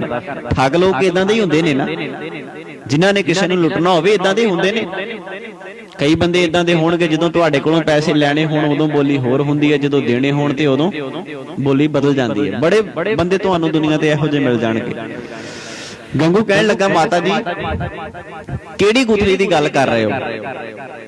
ਕੋਈ ਗੁਥਲੀ ਨਹੀਂ ਮੇਰੇ ਕੋਲ। ਮਾਤਾ ਗੁਜਰ ਕੌਰ ਬੜੇ ਪਿਆਰ ਨਾਲ ਗੰਗੂ ਨੂੰ ਕਹਿੰਦੇ ਨੇ, ਗੰਗੂ ਰੌਲਾ ਨਾ ਪਾ, ਕੋਈ ਗੱਲ ਨਹੀਂ, ਜੇ ਤੂੰ ਲੈ ਲਈਏ, ਜੇ ਤੂੰ ਵੈਸੇ ਵੀ ਮੰਗ ਲੈਂਦਾ ਤੇ ਮੈਂ ਤੈਨੂੰ ਦੇ ਦੇਣੀ, ਕੋਈ ਗੱਲ ਨਹੀਂ, ਤੂੰ ਲੈ ਲਈਏ, ਸੰਭਾਲ ਕੇ ਰੱਖ ਲਈ, ਕੋਈ ਚੋਰ ਨਾ ਲੈ ਜਾਵੇ। ਮਾਤਾ ਜੀ ਨੇ ਬੜੇ ਪਿਆਰ ਨਾਲ ਗੰਗੂ ਨੂੰ ਕਿਹਾ, ਸੰਭਾਲ ਕੇ ਰੱਖ ਲਵੀਂ, ਕੋਈ ਚੋਰ ਨਾ ਲੈ ਜਾਣ। ਗੰਗੂ ਫੇਰ ਬੜਾ ਸ਼ਰਮਿੰਦਾ ਹੋਇਆ, ਆਪਣੇ ਆਪ ਨੂੰ ਬੜਾ ਲੱਜਤ ਮਹਿਸੂਸ ਕੀਤਾ। ਗੰਗੂ ਨੇ ਬਾਹਰ ਨਿਕਲ ਕੇ ਗਲੀ ਦੇ ਵਿੱਚ ਉੱਚੀ ਉੱਚੀ ਰੌਲਾ ਪਾਉਣ ਲੱਗ ਪਿਆ। ਮਾਤਾ ਜੀ ਦੀ ਮੋਹਰਾਂ ਵਾਲੀ ਗੁਥਲੀ ਨੂੰ ਚੋਰ ਲੈ ਗਏ, ਚੋਰ ਲੈ ਗਏ। ਚੋਰ ਆਏ ਸਨ ਰਾਤ ਨੂੰ। ਮਾਤਾ ਜੀ ਨੇ ਫਿਰ ਗੰਗੂ ਨੂੰ ਆਵਾਜ਼ ਮਾਰ ਕੇ ਆਖਿਆ, ਗੰਗੂ ਰੌਲਾ ਨਾ ਪਾ, ਕਿਉਂਕਿ ਮਾਤਾ ਜੀ ਨੂੰ ਪਤਾ ਸੀ ਜਿਹੜੀ ਮਾਇਆ ਇਹ ਤਾਂ ਆਉਂਦੀ ਜਾਂਦੀ ਰਹਿੰਦੀ ਹੈ, ਜਿਹੜਾ ਅਸਲੀ ਖਜ਼ਾਨਾ ਉਹ ਤਾਂ ਮੇਰੇ ਕੋਲ ਹੀ ਹੈ ਨਾ। ਬਾਬਾ ਜ਼ੋਰਾਵਰ ਸਿੰਘ ਤੇ ਬਾਬਾ ਫਤਿਹ ਸਿੰਘ, ਜਿਹੜਾ ਅਸਲੀ ਖਜ਼ਾਨਾ ਉਹ ਸਾਡੇ ਕੋਲ ਹੈ। ਕੋਈ ਗੱਲ ਨਹੀਂ, ਮਾਇਆ ਦਾ ਕੀ ਹੈ? ਅੱਜ ਮਾਇਆ ਦੇ ਢੇਰ ਤੇ ਕੋਈ ਹੋਰ ਬੰਦਾ ਬੈਠਾ, ਕੱਲ ਨੂੰ ਕੋਈ ਹੋਰ ਬੈਠ ਜਾਏਗਾ। ਮਾਇਆ ਕਿਸੇ ਦੀ ਸਕੀ ਨਹੀਂ ਹੋਈ। ਮਾਇਆ ਨੇ ਅੱਜ ਤੱਕ ਕਿਸੇ ਦਾ ਸਾਥ ਨਹੀਂ ਨਿਭਾਇਆ। ਮਹਾਰਾਜ ਨੇ ਮਾਇਆ ਦੀ ਗੱਲ ਨਹੀਂ ਸੀ ਕੀਤੀ ਬਾਣੀ ਅੰਦਰ। ਸਤਿਗੁਰੂ ਕਹਿੰਦੇ, ਖਰਚ ਬੰਨ ਚੰਗਿਆਈਆਂ, ਚੰਗਿਆਈਆਂ ਨੂੰ ਆਪਣੇ ਪੱਲੇ ਬੰਨ ਜਿਹੜੀਆਂ ਤੇਰੇ ਨਾਲ ਜਾਣ। ਤੇ ਸੱਜਣ ਨੂੰ ਗੁਰੂ ਨਾਨਕ ਸਾਹਿਬ ਸੱਚੇ ਪਾਤਸ਼ਾਹ ਮਹਾਰਾਜ ਜੀ ਨੇ ਕੀ ਉਪਦੇਸ਼ ਦਿੱਤਾ ਸੀ? ਸੱਜਣਾ, ਜਿਹੜੀਆਂ ਬੇਈਮਾਨੀਆਂ ਕਰਦਾ, ਜਿਹੜੇ ਮਾਇਆ ਦੇ ਢੇਰ ਤੇ ਤੂੰ ਬੈਠਾ, ਤੇਰੇ ਨਾਲ ਜਾਊਗਾ ਇਹ। ਇੱਕੋ ਹੀ ਸ਼ਬਦ ਗਾਇਆ ਸੀ ਗੁਰੂ ਨਾਨਕ ਸਾਹਿਬ ਸੱਚੇ ਪਾਤਸ਼ਾਹ ਮਹਾਰਾਜ ਜੀ ਨੇ, ਸੱਜਣ ਦੀ ਜ਼ਿੰਦਗੀ ਬਦਲ ਕੇ ਰੱਖ ਦਿੱਤੀ। ਸੱਜਣ ਨੇ ਸਾਰੇ ਗਲਤ ਕੰਮ ਛੱਡ ਦਿੱਤੇ। ਸਤਿਗੁਰੂ ਨੇ ਆਖਿਆ ਸੀ, ਸੱਜਣਾ, ਜ਼ਿੰਦਗੀ ਵਿੱਚ ਕੁਝ ਖੱਟਣਾ ਹੈ ਨਾ, ਉਹਨਾਂ ਚੀਜ਼ਾਂ ਨੂੰ ਆਪਣੇ ਜੀਵਨ ਦੇ ਵਿੱਚ ਧਾਰਨ ਕਰ ਜਿਹੜੀਆਂ ਸੱਚਮੁੱਚ ਤੇਰੇ ਜੀਵਨ ਵਿੱਚ ਤੇਰਾ ਸਾਥ ਨਿਭਾਉਣ। ਸੱਜਣ ਸਹੀ ਨਾਲ ਮੈਂ ਚੱਲਦਿਆਂ ਨਾਲ ਚਲਨ, ਜਿੱਥੇ ਲੇਖਾ ਮੰਗੀਐ ਤਿੱਥੇ ਖੜੇ ਦਿਸਨ। ਜਿੱਥੇ ਲੇਖਾ ਮੰਗਿਆ ਜਾਏ ਉੱਥੇ ਤੇਰਾ ਧਰਮ ਤੇਰੇ ਨਾਲ ਖਲੋਤਾ ਹੋਵੇ। ਇਹੋ ਜਿਹਾ ਜੀਵਨ ਕਮਾ। ਗੰਗੂ ਪਾਪੀ ਸੀ। ਮਾਤਾ ਨੇ ਆਖਿਆ, ਗੰਗੂ ਉਰੇ ਆ ਜਾ, ਕੋਈ ਗੱਲ ਨਹੀਂ, ਮੋਹਰਾਂ ਚੋਰ ਵੀ ਲੈ ਗਏ ਤੇ ਕੋਈ ਗੱਲ ਨਹੀਂ, ਮੇਰੀ ਅਸਲੀ ਜਾਇਦਾਦ, ਮੇਰਾ ਧਨ ਉਹ ਮੇਰੇ ਕੋਲ ਹੈਗਾ, ਰੌਲਾ ਨਾ ਪਾ। ਗੰਗੂ ਕਹਿਣ ਲੱਗਾ, ਨਹੀਂ ਮਾਤਾ ਜੀ, ਪਤਾ ਨਹੀਂ ਕਿਹੜੇ ਚੋਰ ਆਏ ਰਾਤ ਨੂੰ ਲੈ ਗਏ, ਤੁਸੀਂ ਐਵੇਂ ਮੇਰਾ ਨਾਂ ਲਾਓਗੇ, ਮੈਂ ਮੋਹਰਾਂ ਚੋਰੀ ਨਹੀਂ ਕੀਤੀ। ਜਦੋਂ ਇਸ ਤਰੀਕੇ ਦੀ ਸਾਰੀ ਖਬਰ ਪਿੰਡ ਦੇ ਵਿੱਚ ਫੈਲੀ, ਗੁਰੂ ਕੇ ਲਾਲ ਬਾਬਾ ਜ਼ੋਰਾਵਰ ਸਿੰਘ, ਬਾਬਾ ਫਤਿਹ ਸਿੰਘ ਤੇ ਉਹਨਾਂ ਦੀ ਮਾਤਾ ਧੰਨ ਮਾਤਾ ਗੁਜਰ ਕੌਰ ਗੰਗੂ ਦੇ ਘਰ ਵਿੱਚ ਰਾਤ ਨੂੰ ਆਣ ਕੇ ਠਹਿਰੇ ਨੇ। ਬੜੀ ਅੱਗ ਵਾਂਗ ਇਹ ਖਬਰ ਫੈਲੀ, ਕਿਉਂਕਿ ਲੋਕ ਤਾਂ ਪਹਿਲਾਂ ਹੀ ਅੰਦਰੋਂ ਸਹਿਮੇ ਪਏ ਸਨ, ਲੋਕ ਤਾਂ ਪਹਿਲਾਂ ਹੀ ਅੰਦਰੋਂ ਡਰੇ ਪਏ ਸਨ। ਪਿੰਡ ਦੇ ਚੌਧਰੀ ਨੂੰ ਇਸ ਗੱਲ ਦਾ ਪਤਾ ਲੱਗਾ ਕਿ ਗੁਰੂ ਕੇ ਲਾਲ ਗੰਗੂ ਦੇ ਘਰ ਵਿੱਚ ਆਣ ਕੇ ਠਹਿਰੇ ਹੋਏ ਨੇ। ਗੰਗੂ ਉਹਨਾਂ ਦੇ ਨਾਲ ਰਲ ਕੇ ਰੋਪੜ ਦੇ ਸੂਬੇਦਾਰ ਦੇ ਕੋਲ ਗਿਆ, ਉਹ ਨਾ ਮਿਲਿਆ। ਉਸ ਤੋਂ ਬਾਅਦ ਮਰਿੰਡੇ ਦੀ ਕੋਤਵਾਲੀ ਵਿੱਚ ਜਾ ਕੇ ਪੇਸ਼ ਹੋਇਆ। ਦੋ ਭਰਾ ਸਨ ਮਰਿੰਡੇ ਦੀ ਕੋਤਵਾਲੀ ਦੇ, ਜਾਨੀ ਖਾਂ ਤੇ ਮਾਨੀ ਖਾਂ, ਦੋਨੋਂ ਰੰਗੜ ਸਨ ਤੇ ਮੁਸਲਮਾਨ ਸਨ। ਦੋਨਾਂ ਨੂੰ ਜਾ ਕੇ ਖਬਰ ਦਿੱਤੀ, ਆਖਿਆ ਕਲਗੀਧਰ ਪਾਤਸ਼ਾਹ ਜੀ ਦੇ ਸਾਹਿਬਜ਼ਾਦੇ ਤੇ ਉਹਨਾਂ ਦੀ ਮਾਤਾ ਮੇਰੇ ਘਰ ਵਿੱਚ ਹੈ। ਇੱਕਦਮ ਖੁਸ਼ੀ ਦੇ ਵਿੱਚ ਝੂਮ ਉੱਠੇ, ਕੋਈ ਤਾਂ ਸਾਡੇ ਹੱਥ ਆਇਆ, ਕਿਸੇ ਦੇ ਉੱਪਰ ਤਾਂ ਅਸੀਂ ਕਾਬੂ ਪਾ ਸਕਾਂਗੇ, ਕੋਈ ਤਾਂ ਅੱਜ ਸਾਡੇ ਹੱਥ ਵਿੱਚ ਆਇਆ। ਦੋਨੇ ਆਪਣੀਆਂ ਫੌਜਾਂ ਨੂੰ ਲੈ ਕੇ ਸਹੇੜੀ ਪਿੰਡ ਦੇ ਵਿੱਚ ਗੰਗੂ ਦੇ ਘਰ ਵਿੱਚ ਆਣ ਕੇ ਉਹਨਾਂ ਨੇ ਟਿਕਾਣਾ ਕੀਤਾ। ਇਤਿਹਾਸ ਦੱਸਦਾ ਇੱਕ ਗੱਡਾ ਸੀ ਉਹਨਾਂ ਦੋਵਾਂ ਦੇ ਕੋਲ, ਉਸ ਗੱਡੇ ਦੇ ਉੱਪਰ ਉਹਨਾਂ ਨੇ ਇੱਕ ਸਵਾਰੀ ਤਿਆਰ ਕੀਤੀ ਹੋਈ ਸੀ, ਜਿਹਦੇ ਵਿੱਚ ਉਹਨਾਂ ਨੇ ਸਾਹਿਬਜ਼ਾਦਿਆਂ ਨੂੰ ਬਿਠਾ ਕੇ ਤੇ ਲੈ ਕੇ ਜਾਣਾ ਸੀ। ਜਦੋਂ ਇਸ ਤਰੀਕੇ ਦਾ ਸਾਰਾ ਨਕਸ਼ਾ ਉਹਨਾਂ ਨੇ ਤਿਆਰ ਕੀਤਾ, ਗੰਗੂ ਦੇ ਘਰ ਵਿੱਚ ਪਹੁੰਚੇ, ਮਾਤਾ ਜੀ ਨੂੰ ਗ੍ਰਿਫਤਾਰ ਕੀਤਾ ਤੇ ਮਾਤਾ ਜੀ ਜਾਣ ਲੱਗੇ ਗੰਗੂ ਨੂੰ, ਕਹਿਣ ਲੱਗੇ ਗੰਗੂ ਤੂੰ ਚੰਗੀ ਨਹੀਂ ਕੀਤੀ, ਗੁਰੂ ਘਰ ਦੇ ਵਿੱਚ ਗੁਰੂ ਘਰ ਦਾ ਖਾ ਕੇ ਅੱਜ ਤੂੰ ਨਮਕ ਹਰਾਮੀ ਹੋ ਗਿਆ। ਕੋਈ ਗੱਲ ਨਹੀਂ, ਜੇ ਤੂੰ ਮੋਹਰਾਂ ਹੀ ਲੈਣੀਆਂ ਸਨ ਤਾਂ ਮੇਰੇ ਤੋਂ ਮੰਗ ਕੇ ਲੈ ਲੈਂਦਾ, ਪਰ ਤੂੰ ਅੱਜ ਚੰਗੀ ਨਹੀਂ ਕੀਤੀ। ਗੰਗੂ ਦੇ ਘਰ ਵਿੱਚੋਂ ਮਾਤਾ ਗੁਜਰ ਕੌਰ ਤੇ ਸਾਹਿਬਜ਼ਾਦਿਆਂ ਨੂੰ 9 ਪੋਹ ਦੀ ਸਵੇਰ ਨੂੰ ਉੱਥੋਂ ਫੜਿਆ ਜਾਂਦਾ ਹੈ। 10 ਪੋਹ ਦੀ ਜਿਹੜੀ ਰਾਤ ਮਾਤਾ ਗੁਜਰ ਕੌਰ, ਧੰਨ ਬਾਬਾ ਜ਼ੋਰਾਵਰ ਸਿੰਘ ਤੇ ਧੰਨ ਬਾਬਾ ਫਤਿਹ ਸਿੰਘ ਮਰਿੰਡੇ ਦੀ ਉਸ ਕੋਤਵਾਲੀ ਦੇ ਵਿੱਚ ਰਾਤ ਨੂੰ ਉਹਨਾਂ ਨੂੰ ਜੇਲ੍ਹਾਂ ਦੇ ਵਿੱਚ ਬੰਦ ਪਾਇਆ ਜਾਂਦਾ ਹੈ। ਜੇਲ੍ਹ ਦੇ ਵਿੱਚ ਉਹਨਾਂ ਨੂੰ ਕੈਦ ਕਰ ਦਿੱਤਾ ਜਾਂਦਾ ਹੈ। ਹੁਣ ਤੁਸੀਂ ਵੇਖੋ ਰਾਤਾਂ ਸਾਧ ਸੰਗਤ ਕਿੱਦਾਂ ਦੀਆਂ ਸਨ। 7 ਪੋਹ ਦੀ ਰਾਤ ਕੁੰਮੇ ਮਾਸ਼ੀ ਦੇ ਘਰ ਵਿੱਚ, 8 ਪੋਹ ਦੀ ਰਾਤ ਇੱਕ ਜੰਗਲ ਵਿੱਚ, 9 ਪੋਹ ਦੀ ਰਾਤ ਗੰਗੂ ਦੇ ਘਰ ਵਿੱਚ, 10 ਪੋਹ ਦੀ ਰਾਤ ਮਰਿੰਡੇ ਦੀ ਕੋਤਵਾਲੀ ਵਿੱਚ। 4 ਰਾਤਾਂ ਤੇ ਚਾਰੇ ਰਾਤਾਂ ਦਾ ਸਥਾਨ ਵੱਖੋ ਵੱਖਰਾ, ਵੱਖੋ ਵੱਖਰੀ ਥਾਂ ਤੇ ਗੁਰੂ ਕੇ ਸਾਹਿਬਜ਼ਾਦੇ ਜਿਹੜੇ ਨੇ ਪਹੁੰਚਦੇ ਨੇ।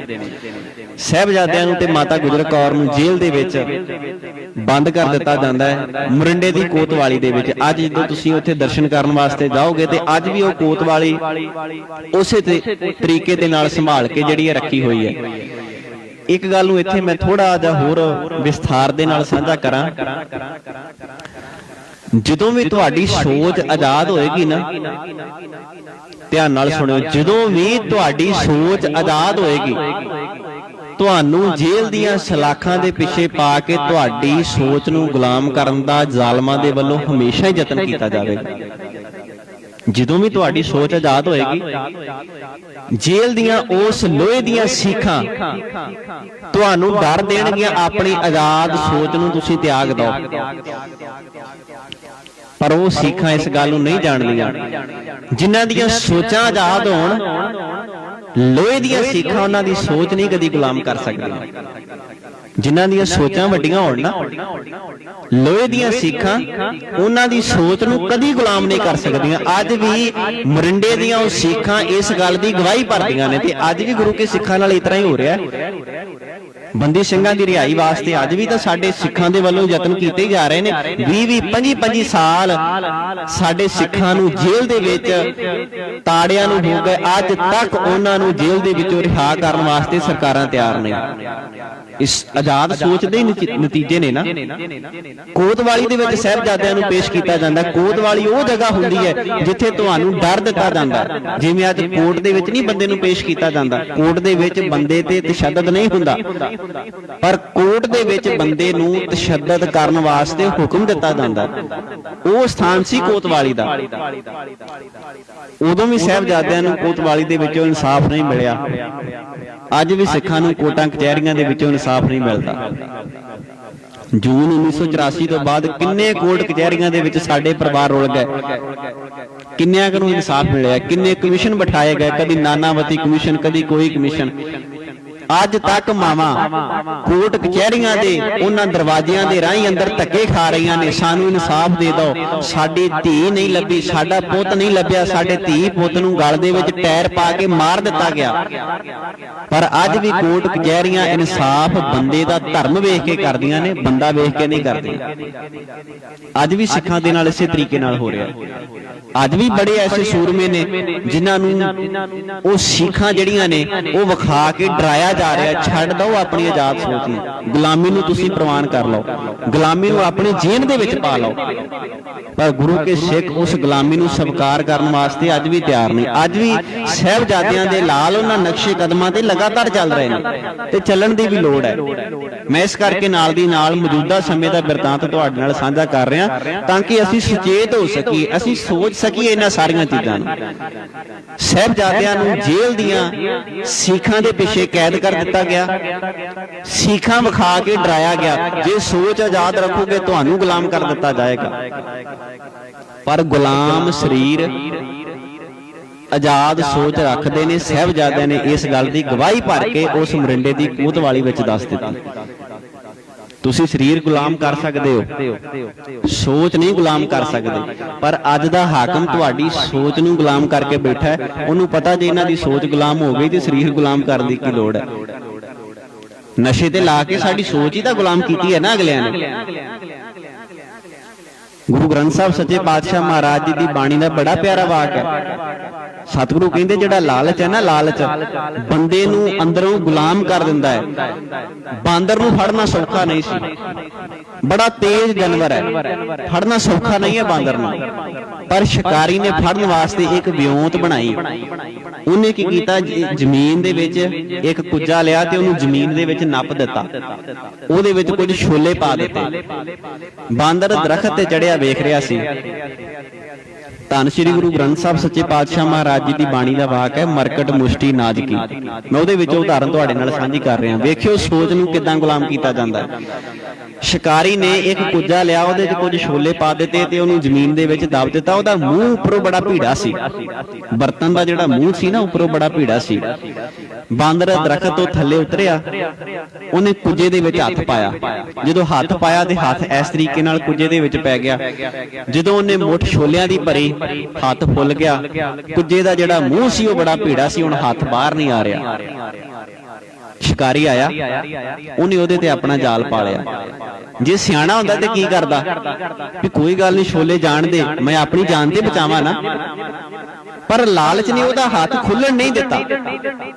ਲਾਲਚ ਨੇ ਉਹਦੇ ਹੱਥ ਨੂੰ ਅੰਦਰੋਂ ਗੁਲਾਮ ਕਰ ਛੱਡਿਆ। ਅੱਜ ਉਹ ਬਾਂਦਰ ਸ਼ਿਕਾਰੀ ਨੇ ਉਹਦੇ ਗਲ ਵਿੱਚ ਪੜਾ ਪਾਇਆ। ਲੋਕ ਦੁਆਲੇ ਦੁਆਲੇ ਇਕੱਠੇ ਹੁੰਦੇ ਨੇ ਤੇ ਬਾਂਦਰ ਉਹਨਾਂ ਸਾਰੇ ਲੋਕਾਂ ਦੇ ਵਿੱਚ ਜਾ ਕੇ ਨੱਚਦਾ ਤੇ ਸ਼ਿਕਾਰੀ ਬਾਂਦਰ ਦੇ ਉਸ ਨਾਚ ਤੇ ਲੋਕਾਂ ਦੇ ਕੋਲੋਂ 10-10 ਰੁਪਏ ਇਕੱਠੇ ਕਰਦਾ। ਹੁਣ ਇਹ ਸਤਿਗੁਰੂ ਨੇ ਬਾਂਦਰ ਨੂੰ ਨਹੀਂ ਸੀ ਸਮਝਾਇਆ, ਬੰਦੇ ਨੂੰ ਸਮਝਾਇਆ ਸੀ। ਅੱਜ ਵੀ ਕਈ ਇਦਾਂ ਦੇ ਹੈਗੇ ਨੇ ਜਿਹੜੇ ਅੰਦਰੋਂ ਲਾਲਚੀ ਨੇ। ਕਿਸੇ ਪਾਰਟੀ ਦਾ ਗਲ ਦੇ ਵਿੱਚ ਪਟਾ ਪਾ ਕੇ ਦਰ-ਦਰ ਤੇ ਜਾ ਕੇ ਫਿਰ ਉਹਨਾਂ ਨੂੰ ਨਚਾਇਆ ਜਾਂਦਾ, ਫਿਰ ਉਹਨਾਂ ਦੇ ਨਾਂ ਦੇ ਵੋਟਾਂ ਇਕੱਠੀਆਂ ਕੀਤੀਆਂ ਜਾਂਦੀਆਂ ਨੇ। ਅੱਜ ਵੀ ਇਤਨਾ ਹੀ ਹੋ ਰਿਹਾ ਸੰਸਾਰ ਦੇ ਵਿੱਚ। ਲਾਲਚੀ ਬੰਦਾ 500 ਰੁਪਏ ਬਦਲੇ ਉਹਨੂੰ ਦਰ-ਦਰ ਤੇ ਨੱਚਣ ਦੇ ਵਾਸਤੇ ਮਜਬੂਰ ਕੀਤਾ ਜਾ ਰਿਹਾ। ਆਓ ਜੇ ਅਸੀਂ ਸਾਹਿਬਜ਼ਾਦਿਆਂ ਦੇ ਇਹ ਦਿਨ ਮਨਾ ਰਹੇ ਹਾਂ, ਨਸ਼ੇ ਵਰਗੀ ਗੁਲਾਮੀ ਨੂੰ ਆਪਣੇ ਘਰਾਂ ਦੇ ਵਿੱਚੋਂ ਹੂੰਜ ਕੇ ਬਾਹਰ ਸੁੱਟ ਦਈਏ। ਪਤਤ ਪੁਣੇ ਦੀ ਇਸ ਹਨੇਰੀ ਨੂੰ ਠੱਲੀਏ। ਜੇ ਮਾੜੀ ਮੋਟੀ ਜੀਵਨ ਦੇ ਵਿੱਚ ਕਮੀ ਹੈ ਤੇ ਉਹਨੂੰ ਬਾਹਰ ਕੱਢ ਦਈਏ। ਕੋਈ ਗੱਲ ਨਹੀਂ, ਪਹਿਲਾਂ ਜੋ ਹੋ ਗਿਆ ਹੋ ਗਿਆ, ਅੱਜ ਤੋਂ ਬਾਅਦ ਮੈਂ ਆਪਣੇ ਕੇਸਾਂ ਦੀ ਬੇਅਦਬੀ ਨਹੀਂ ਕਰਾਂਗਾ। ਭੈਣਾਂ ਨੂੰ ਵੀ ਬੇਨਤੀ ਹੈ, ਇਸ ਗੱਲ ਦਾ ਵਾਅਦਾ ਕਰੀਏ, ਅੱਜ ਤੋਂ ਬਾਅਦ ਮੈਂ ਆਪਣੇ ਸਰੀਰ ਦੇ ਇਹਨਾਂ ਰੋਮਾਂ ਦੇ ਨਾਲ ਛੇੜਛਾੜ ਨਹੀਂ ਕਰਾਂਗੇ। ਵਾਅਦਾ ਕਰੀਏ। ਤੁਹਾਨੂੰ ਮਰਿੰਡੇ ਸ਼ਹਿਰ ਦੀਆਂ ਜੇਲ੍ਹ ਦੀਆਂ ਉਹਨਾਂ ਸਿੱਖਾਂ ਦਾ ਵਾਸਤਾ, ਜੇ ਤੁਸੀਂ ਸਾਹਿਬਜ਼ਾਦਿਆਂ ਦੇ ਉਹਨਾਂ ਬਚਨਾਂ ਤੇ ਖਰੇ ਨਾ ਉਤਰ ਸਕੇ, ਉਹਨਾਂ ਸਿੱਖਾਂ ਦਾ ਵਾਸਤਾ ਕਦੀ ਸੋਚ ਕੇ ਵੇਖੋ ਇਹਨਾਂ ਸਾਰੀਆਂ ਚੀਜ਼ਾਂ ਨੂੰ। ਸਾਹਿਬਜ਼ਾਦੇ ਉਹਨਾਂ ਸਿੱਖਾਂ ਦੇ ਵਿੱਚ ਗੁਲਾਮ ਪਏ ਹੋਏ ਵੀ ਆਜ਼ਾਦ ਸੋਚ ਰੱਖਦੇ ਨੇ। ਅਸੀਂ ਆਜ਼ਾਦ ਵਿਚਰਦੇ ਹੋਏ ਵੀ ਗੁਲਾਮੀ ਦੇ ਵਿੱਚ ਪਏ ਹੋਏ ਆ। ਕੋਈ ਨਸ਼ੇ ਦੀ ਗੁਲਾਮੀ ਵਿੱਚ ਪਿਆ ਹੈ, ਕੋਈ ਅਖੌਤੀ ਸੱਭਿਆਚਾਰ ਦੀ ਗੁਲਾਮੀ ਵਿੱਚ ਪਿਆ ਹੋਇਆ ਤੇ ਕੋਈ ਲਾਲਚ, ਕਾਮ, ਕ੍ਰੋਧ, ਲੋਭ, ਮੋਹ ਦਾ ਮਾਰਿਆ ਦਰ-ਦਰ ਤੇ ਜਾ ਕੇ ਨੱਚਣ ਵਾਸਤੇ ਮਜਬੂਰ ਹੋਇਆ ਪਿਆ ਹੈ। ਵਾਪਸ ਪਰਤੀਏ ਇਹਨਾਂ ਸਾਰੀਆਂ ਚੀਜ਼ਾਂ ਤੋਂ। ਕਵੀ ਅੱਲਾ ਯਾਰ ਖਾਂ ਜੋਗੀ ਜਿਨ੍ਹਾਂ ਦਾ ਰੋਜ਼ ਜ਼ਿਕਰ ਮੈਂ ਆਪ ਜੀ ਦੇ ਨਾਲ ਸਾਂਝਾ ਕਰਦਾ। ਬੜੇ ਪਿਆਰੇ ਸ਼ਬਦ ਕਵੀ ਅੱਲਾ ਯਾਰ ਖਾਂ ਜੋਗੀ ਨੇ ਲਿਖੇ। ਉਹ ਕਹਿੰਦਾ ਜਦੋਂ ਗੰਗੂ ਦੇ ਘਰ ਤੋਂ ਸਾਹਿਬਜ਼ਾਦਿਆਂ ਨੂੰ ਮੋਰਿੰਡੇ ਦੀ ਕੋਤਵਾਲੀ ਵਾਲੇ ਪਾਸੇ ਲਿਜਾਇਆ ਜਾ ਰਿਹਾ ਨਾ, ਤੇ ਸਾਹਿਬਜ਼ਾਦੇ ਆਪਣੀ ਦਾਦੀ ਦੇ ਨਾਲ ਕੁਝ ਗੱਲਾਂ ਕਰਦੇ ਨੇ। ਸਾਹਿਬਜ਼ਾਦੇ ਆਪਣੀ ਦਾਦੀ ਦੇ ਨਾਲ ਕੁਝ ਗੱਲਾਂ ਕਰਦੇ ਨੇ, ਤੇ ਗੱਲਾਂ ਕਿਦਾਂ ਦੀਆਂ ਸਨ? ਸਾਹਿਬਜ਼ਾਦੇ ਧੰਨ ਬਾਬਾ ਜ਼ੋਰਾਵਰ ਸਿੰਘ ਆਪਣੀ ਦਾਦੀ ਮਾਂ ਗੁਜਰ ਕੌਰ ਨੂੰ ਕਹਿੰਦੇ ਨੇ, ਦਾਦੀ ਸੇ ਬੋਲੇ ਆਪਣੇ ਸਿਪਾਹੀ ਕਿਧਰ ਗਏ। ਪਤਾ ਨਹੀਂ ਨਾ, ਅਣਜਾਣ ਉਮਰ ਹੈ, ਤੇ ਦਾਦੀ ਨੂੰ ਬੜੇ ਸਹਿਜ ਸੁਭਾਅ ਗੱਲਾਂ ਦੇ ਵਿੱਚ ਪੁੱਛਦੇ ਨੇ, ਸਾਡੇ ਸਿਪਾਹੀ ਕਿੱਥੇ ਚਲੇ ਗਏ? ਸਾਡੇ ਆਲੇ ਦੁਆਲੇ ਇੰਨਾ ਵੱਡਾ ਲਸ਼ਕਰ ਹੋਇਆ ਕਰਦਾ ਸੀ, ਅੱਜ ਅਸੀਂ ਤਿੰਨੇ ਜਾਣੇ ਇਹਨਾਂ ਕੰਡਿਆਲੀਆਂ ਝਾੜੀਆਂ ਦੇ ਵਿੱਚੋਂ ਲੰਘ ਕੇ ਜਾ ਰਹੇ ਹਾਂ, ਕਿੱਥੇ ਨੇ ਸਾਡੇ ਸਿਪਾਹੀ? ਕਵੀ ਅੱਲਾ ਯਾਰ ਖਾਂ ਜੋਗੀ ਸਾਹਿਬਜ਼ਾਦਿਆਂ ਦੀ ਤੇ ਮਾਤਾ ਗੁਜਰ ਕੌਰ ਦੀ ਇਸ ਗੁਫ਼ਤਗੂ ਨੂੰ ਬੜੇ ਧਿਆਨ ਨਾਲ ਆਪਣੇ ਮਨ ਦੇ ਰਾਹੀਂ ਬੜੇ ਵਜਦ ਵਿੱਚ ਆਣ ਕੇ ਸੁਣਦਾ ਹੈ। ਕਹਿੰਦਾ, ਦਾਦੀ ਸੇ ਬੋਲੇ अपने सिपाही किधर गए, दरिया पे छोड़ के वो राही किधर गए। दरिया ते छोड़ के वो राही जेड़े साडे आनंदपुर साहब तो लैके कीरतपुर साहब तक हमराही बने सन, साडे नाल ही आनंदपुर दे किले दे विचों निकले सन, अज किथे गए? विखाई क्यों नहीं दे रहे? दरिया पे छोड़ के वो राही किधर गए, तड़पा के हाय सूरते माही किधर गए। सानू इस मुश्किल भरे समय दे विच छड्ड के किथे चले गए। अब्बा भगा के लश्कर शाही किधर गए। अब्बा कहंदे ने प्यो नूं, क्योंकि ये जिहड़ी नज़म है ये उर्दू दे विच लिखी है। कहंदे अब्बा भगा के लश्कर शाही किधर गए। साडे पिता सारे लश्कर नूं भजा के ते किहड़े पासे चले गए ने, सानू विखाई क्यों नहीं दे रहे। दादी जी साडा क्यों साथ छड्ड दित्ता अज सारियां ने, अज क्या नहीं सानू विखाई दिंदे। कवि अल्ला यार खां जोगी लिखदा, कहंदा भाई भी हमको भूल गए। साडे जेड़े वड्डे भरा बाबा अजीत सिंह, बाबा जोरावर सिंह, बाबा फतेह सिंह कह रहा, कहंदा भाई भी हमको भूल गए। शौक जंग में इन्ना जंग दा चाह चढ़िया सी उहनूं, वो सानू भी भुल गए। जंग दे चाह विच साडे भरा साडे तो वड्डे सन, असीं छोटे सां, साडा ख्याल रखना बनदा सी, पर इन्ना जंग दा चाह चढ़िया उन्हां दोवां नूं, सानू भी भुल गए। भाई भी भूल गए शौके जंग में, अपना ख्याल तक नहीं जो के तुफंग में। साडा किसी नूं पता ही नहीं लगा, दादी साडा किसी ने ख्याल ही नहीं रखिया। इन्ना जंग दा जोश उन्हां दे अंदर ठाठा मार रहा। कवि अल्ला यार खां जोगी अगे लिखदा है, कहंदा बाबा फतेह सिंह कहंदा, जब रान अजीत जीत के तशरीफ लाएंगे। बाबा फतेह सिंह कहंदा जब रान अजीत, अजीत सब तो बड़े साहिबजादे धन बाबा अजीत सिंह जी, जब रान अजीत जीत के तशरीफ लाएंगे, जदों साडे वड्डे भरा मैदाने जंग दे विचों जित के साडे कोल आउणगे। बाबा फतेह सिंह अपनी दादी नूं कह रहा, जदों साडे वड्डे भराता बाबा अजीत सिंह साडे कोल आउणगे, जब रान अजीत जीत के तशरीफ लाएंगे, अब्बा के साथ जिस घड़ी जुझार आएंगे। जदों प्यो दे नाल बाबा जुझार सिंह जी भी आउणगे। अगे फिर कवि अल्ला यार खां जोगी लिखदा है, कहंदा करके गिला हर एक से हम रूठ जाएंगे। असीं सारियां दे नाल रुस जाना।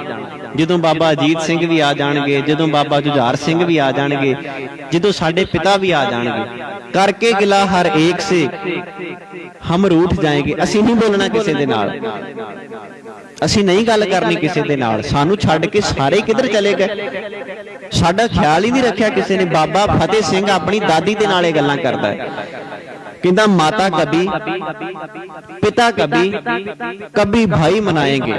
असीं जे रुस गए फिर सानू कदी साडा प्यो मनाऊ। कलगियां वाला पातशाह धन गुरु गोबिंद सिंह महाराज, कदी साडी मां सानू मनाएगी ते कदी साडे भरा मनाउणगे। सारे सानू मनाउणगे, पर असीं नहीं बोलना किसी दे नाल। ਰਸਤੇ ਵਿੱਚ ਤੁਰਿਆ ਜਾਂਦਾ ਬਾਬਾ ਫਤਿਹ ਸਿੰਘ ਮਾਤਾ ਗੁਜਰ ਕੌਰ ਦੇ ਨਾਲ ਇਸ ਤਰੀਕੇ ਨਾਲ ਗੁਫ਼ਤਗੂ ਕਰਦਾ ਹੈ, ਗੱਲਾਂ ਕਰਦਾ ਹੈ। ਅੱਗੇ ਫਿਰ ਲਿਖਦਾ, ਕਹਿੰਦਾ ਹਮਕੋ ਗਲੇ ਲਗਾ ਕੇ ਕਹੇਂਗੇ वो बार बार मान जाओ लेकिन हम नहीं मानेंगे ज़ीनहार। सानू कहणगे मन जाओ पर असी नहीं मनना, ਅਸੀਂ ਰੁੱਸ ਗਏ ਆ ਉਹਨਾਂ ਦੇ ਨਾਲ।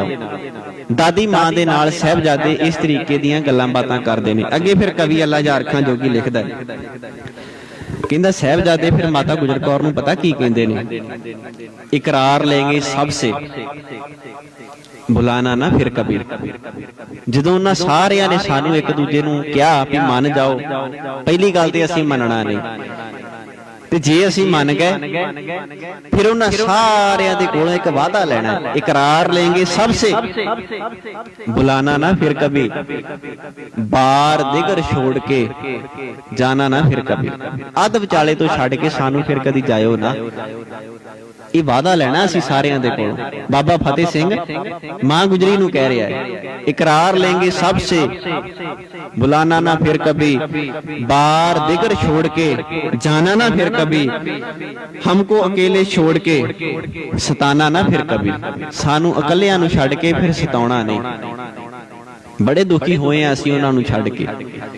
अगे फिर कहंदा कह देते हैं यूं हम, कह देते हैं हम रुलाना ना फिर कभी।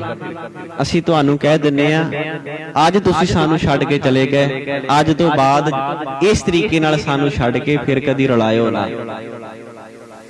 ਫਿਰ ਕਦੀ ਛੱਡ ਕੇ ਸਾਨੂੰ ਜਾਇਓ ਨਾ। ਅੱਗੇ ਫਿਰ ਕਵੀ ਅੱਲਾ ਜਾਰਖਾਂ ਜੋਗੀ ਲਿਖਦਾ ਹੈ, ਕਹਿੰਦਾ ਬੱਚੋਂ ਕੀ ਗੁਫ਼ਤਗੂ ਸੁਣੀ ਜੋ ਦਾਦੀ ਜਾਨ ਨੇ। ਜਦੋਂ ਬੱਚਿਆਂ ਦੀ ਇਸ ਤਰੀਕੇ ਦੀ ਵਾਰਤਾਲਾਪ ਦਾਦੀ ਜਾਨ ਨੇ ਸੁਣੀ, ਧੰਨ ਮਾਂ ਗੁਜਰ ਕੌਰ ਨੇ ਜਦੋਂ ਬੱਚਿਆਂ ਦੀ ਇਸ ਤਰੀਕੇ ਦੀ ਬੋਲਚਾਲ ਸੁਣੀ, बच्चों की गुफ्तगू सुनी जो दादी जान ने, बेख्तियार रो लिया उस वाला शान ने। उन्हें अपने हिरदे दे विच रो लिया, उस दर्द नूं महसूस कीता, उस दर्द नूं अपने सीने ते हंडाया। अज किहो जिहा वक्त, अज किहो जी घड़ी साडे ते पहुंच गई है, अज किन्ना हालातां दे विचों सानूं लंघना पै रिहा है। साध संगत अज जिस दिन नूं मुखातब हो के असीं सारे ही गुरु के दरबार विच बैठे हैं, साहिबजादे धन बाबा जोरावर सिंह, धन बाबा फतेह सिंह, धन मां गुजर कौर मोरिंडे शहर दे विच जेल दीआं उन्हां सलाखां दे विच कैद ने, उन्हां नूं बंदी बनाया गया है। उन्हां दा सिर्फ इक्को ही कसूर है भी उन्हां दी सोच आजाद है, नहीं ते दुनिया ते बड़े लोग घूमदे ने, बड़े लोग दुनिया ते कामकार कर रहे होणगे, किसे नूं जेलां दीआं सलाखां पिछे पाउण दी जुल्मी हुकूमत नूं लोड़ नहीं पई, पर बाबिਆਂ ਨੂੰ क्यों पाया गया? क्योंकि सोच आजाद सी उन्हां दी। ते धन गुरु गोबिंद सिंह साहब सच्चे पातशाह महाराज जी ने इक्को ही वचन साडे कोलों मंगिया सी, खालसा मेरी जान की जान, खालसा मेरो पिंड प्राण। गुरु गोबिंद सिंह साहब सच्चे पातशाह महाराज जी दा खालसा असीं आ, असीं उन्हां नूं खालसा बनाउणा है। बड़ा प्यार कीता सी पातशाह जी ने साडे नाल, इसे करके आख्या सी रहत प्यारी मुझको सिख प्यारा नाही। रहत नूं प्यार करदे सन, असीं भी उन्हां दी रहत विच आउणा है। अज दे दिन धन मां गुजर कौर, बाबा जोरावर सिंह ते बाबा फतेह सिंह जेल दीआं उन्हां सलाखां दे पिछे ने। दूजे बन्ने असीं चमकौर दी गढ़ी दा ओह इतिहास साझा करके आए सां। 8 पोह नूं साहिबजादियां दा शहीदी दिन है। 9 पोह दे दिन ਜਦੋਂ ਰਾਏਪੁਰ ਦੀ ਰਹਿਣ ਵਾਲੀ ਬੀਬੀ ਹਰਸ਼ਰਨ ਕੌਰ ਵੀ ਸਿੱਖ ਇਤਿਹਾਸ ਵਿੱਚ ਸਾਨੂੰ ਨਾਂ ਪੜ੍ਹਨ ਨੂੰ ਮਿਲਦਾ ਹੈ, ਤੇ ਬੀਬੀ ਸ਼ਰਨ ਕੌਰ ਵੀ ਮਿਲਦਾ ਹੈ। 2 ਨਾਂ ਸਾਨੂੰ ਇਤਿਹਾਸ ਵਿੱਚੋਂ ਮਿਲਦੇ ਨੇ। ਬੀਬੀ ਸ਼ਰਨ ਕੌਰ ਨੂੰ ਪਤਾ ਲੱਗਦਾ ਹੈ ਗੁਰੂ ਕੇ ਸਿੱਖ, ਗੁਰੂ ਕੇ ਸਾਹਿਬਜ਼ਾਦੇ ਬਾਬਾ ਅਜੀਤ ਸਿੰਘ ਤੇ ਬਾਬਾ ਜੁਝਾਰ ਸਿੰਘ ਚਮਕੌਰ ਦੀ ਗੜੀ ਵਿੱਚ ਸ਼ਹੀਦੀ ਦਾ ਜਾਮ ਪੀ ਗਏ ਨੇ। ਗੁਰੂ ਕੀ ਬੜੀ ਸ਼ਰਧਾਵਾਨ ਸਿੱਖ ਸੀ ਬੀਬੀ ਸ਼ਰਨ ਕੌਰ। ਹੱਥ ਵਿੱਚ ਤਲਵਾਰ ਲੈ ਕੇ ਚਮਕੌਰ ਦੀ ਉਸ ਗੜੀ ਵਾਲੇ ਪਾਸੇ ਨੂੰ ਇਕੱਲੀ ਤੁਰ ਪੈਂਦੀ ਹੈ। ਕੋਈ ਮਨ ਵਿੱਚ ਡਰ ਨਹੀਂ, ਕੋਈ ਗਿਲਾ ਨਹੀਂ, ਕੋਈ ਸ਼ਿਕਵਾ ਨਹੀਂ। ਇਸੇ ਗੱਲ ਨੂੰ ਬਾਬਾ ਕਬੀਰ ਸਾਹਿਬ ਨੇ ਬਾਣੀ ਵਿੱਚ ਲਿਖਿਆ ਸੀ ਭਾਵੇਂ ਮੀਂਹ ਪੈਂਦਾ ਹੋਵੇ, ਝੱਖੜ ਝਾਂਗੀ ਮੀਂਹ ਵਰਸੇ ਭੀ ਗੁਰ ਦੇਖਣ ਜਾਈ। ਗੁਰੂ ਨੂੰ ਵੇਖਣ ਦੀ ਮਨ ਵਿੱਚ ਇੰਨੀ ਚਾਹ ਨਾ ਹੋਵੇ, ਜਿੰਨਾ ਮਰਜ਼ੀ ਮੁਸੀਬਤ ਭਰਿਆ ਸਮਾਂ ਹੋਵੇ, ਪਰ ਗੁਰੂ ਕਾ ਸਿੱਖ ਪਹੁੰਚਦਾ ਹੈ। ਮਾਤਾ ਸ਼ਰਨ ਕੌਰ ਆਪਣੇ ਘਰ ਤੋਂ ਚੱਲਦੀ ਹੈ, ਚਮਕੌਰ ਦੀ ਉਸ ਗੜੀ ਤੱਕ ਪਹੁੰਚਦੀ ਹੈ ਜਿੱਥੇ ਗੁਰੂ ਕੇ ਸਿੱਖ ਸ਼ਹੀਦ ਹੋਏ ਪਏ ਨੇ, ਜਿੱਥੇ ਮੁਗਲਾਂ ਦੀਆਂ ਲਾਸ਼ਾਂ ਪਈਆਂ ਨੇ।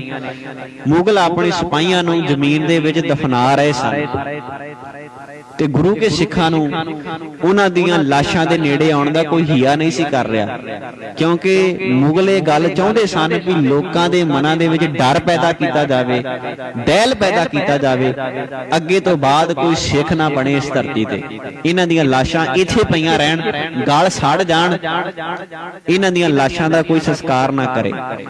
ਪਰ ਗੁਰੂ ਕੀ ਉਹ ਸਿੱਖ ਬੀਬੀ ਸ਼ਰਨ ਕੌਰ ਆਪਣੇ ਘਰ ਤੋਂ ਚੱਲਦੀ ਏ, 9 ਪੋਹ ਦੀ ਰਾਤ ਚਮਕੌਰ ਸਾਹਿਬ ਦੀ ਉਸ ਗੜੀ ਦੇ ਵਿੱਚ ਪਹੁੰਚ ਜਾਂਦੀ ਹੈ।